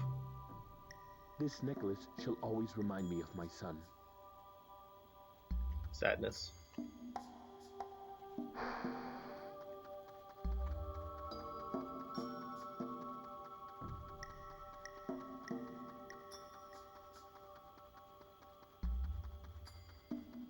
Alright, now we're gonna go and check out this area. This is where... This is actually a fairly well hidden spot. Like, if you know about it, it's all good. Doesn't seem like it's that hard to find. But I swear, if you just play the game very casually, you will not find this spot right here.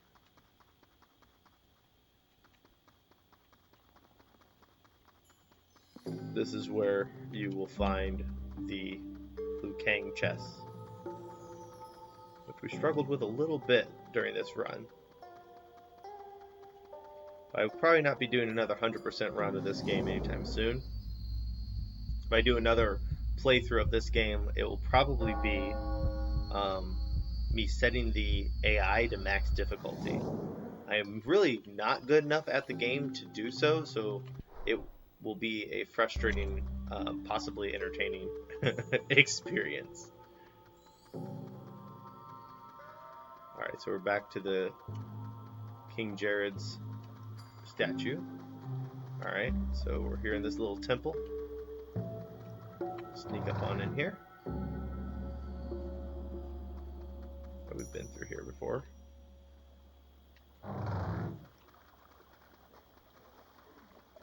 Already been through that road. This guy is so amped, having a great day. If you need to hide from the enemy, the Edenian freedom fighters will give you refuge. I know I'm not the enemy. I mean, I'm not, but...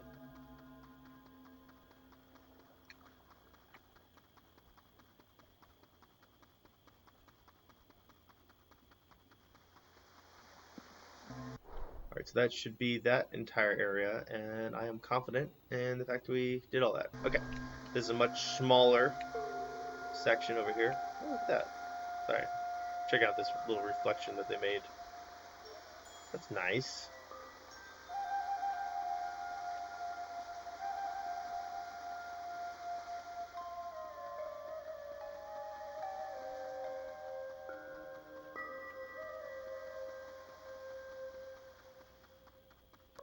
I helped him earlier. You have become obsolete. Thank you. He's so sweet. This is where the, yeah, I think this is where that katana, not katana stage, katana mission ended. Yeah, but him? Shao Kahn will rule Edenia again. It is only a matter of time. See, this is a waterfall going to nothing.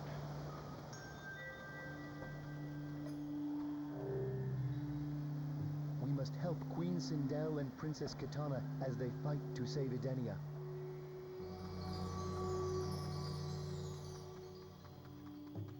Chess, Hotaru's over here doing what? Trying to find me. No, Hotaru.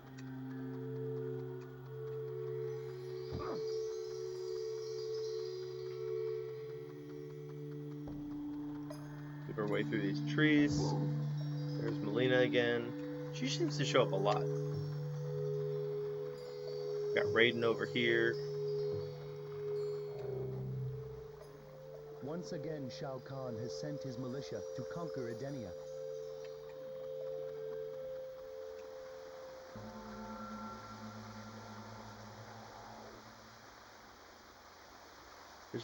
There's no, like, shadow.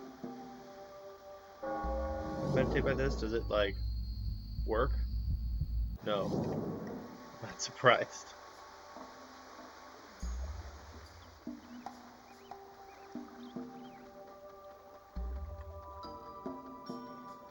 have a big sundial, but for some reason it's not casting any shadow. That seems like a mistake. Okay, here we are in the castle. So let's... First, we'll just run around the outside edge. There's also some real wackadoo bridges around this castle, which I'll show you. That, like, the bridges look like they're going to go over something, but then they don't, which I find upsetting.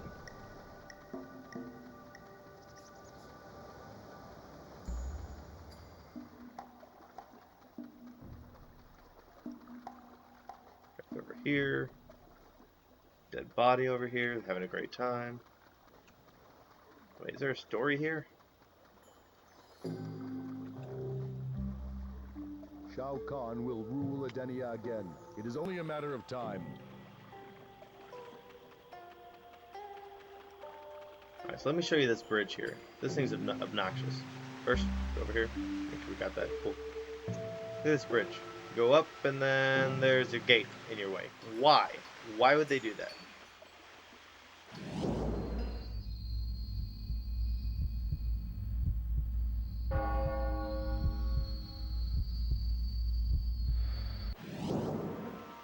Okay.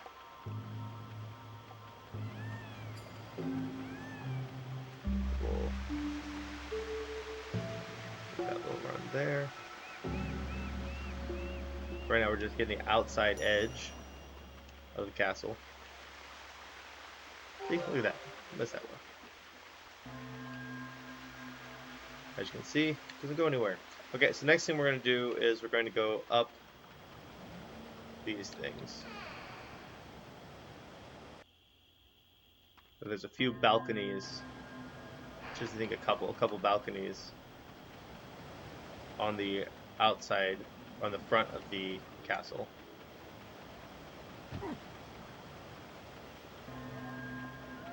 Actually, one that we go to talk to Movado is this one.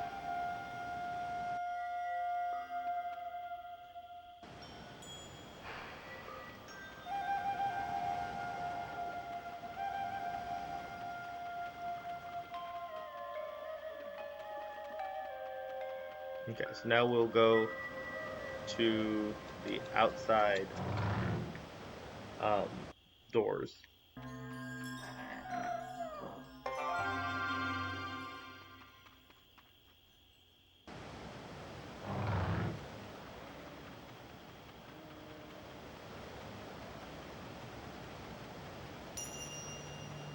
Do this last.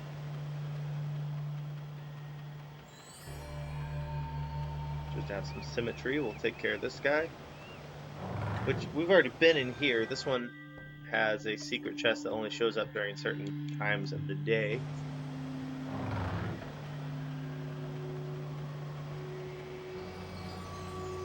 Hot damn, guys. That's it. That's where we're wrapping up. Where we found Queen Sindel. Boom, got that coin.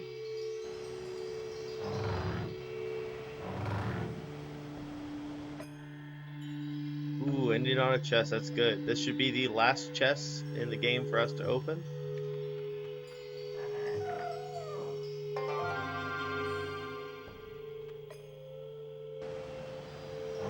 That should be 100%, guys. So we're gonna run back, end it where we started. So needless to say, Mortal Kombat Conquest is probably my favorite video game. Not just Mortal Kombat Deception, but Mortal Kombat Conquest in particular. But Mortal Kombat Deception itself is one of the best values of a disc that you can possibly get. As you can see, we have, hours upon hours of content just in this mode alone. Then you also have the puzzle combat, which is really fun, especially if you have friends that you want to play Mortal Kombat with, but they don't want to play a fighting game.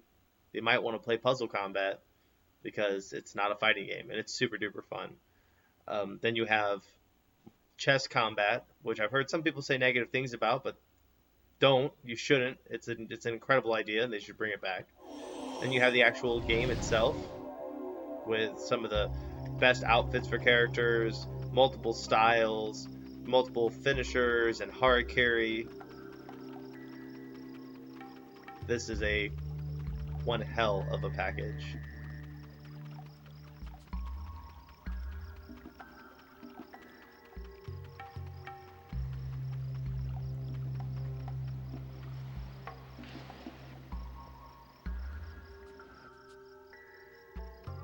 There's nothing in there. Not this one.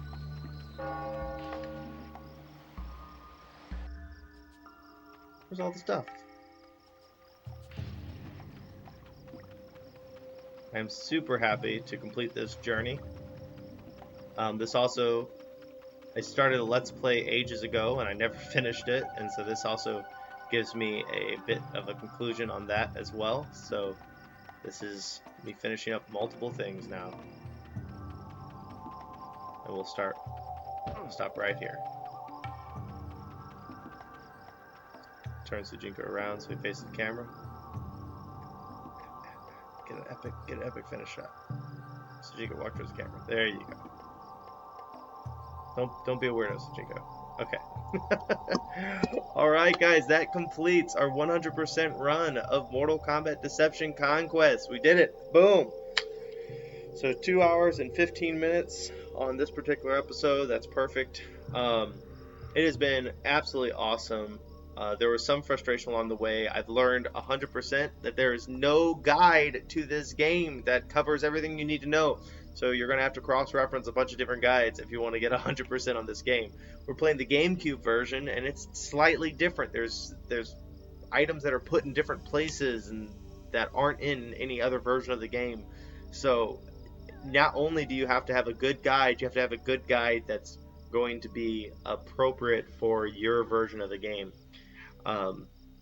We've learned that along the way that there are missions that can only be done during certain points in the story. There are certain things that can only be done once the story is over. There's certain things that can only be done during certain times of the day or days of the month. As far as in-game timer is concerned, there's a lot to take in. Not to mention there's a whole bunch of items that don't do anything, like the throwing star doesn't do anything. So you are going to be left with stuff in your inventory when you are done. But this is a 100% run of Mortal Kombat Deception Conquest completed.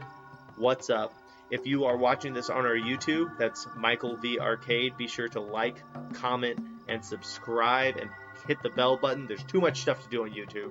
If you're watching this on our Twitch, be sure to hit that follow button. The Twitch is Val1987. Always uploading some awesome content on both of those. So until next time, everybody, I'm Michael V. Val, and this has been a 100% completion of Mortal Kombat Conquest for Mortal Kombat Deception.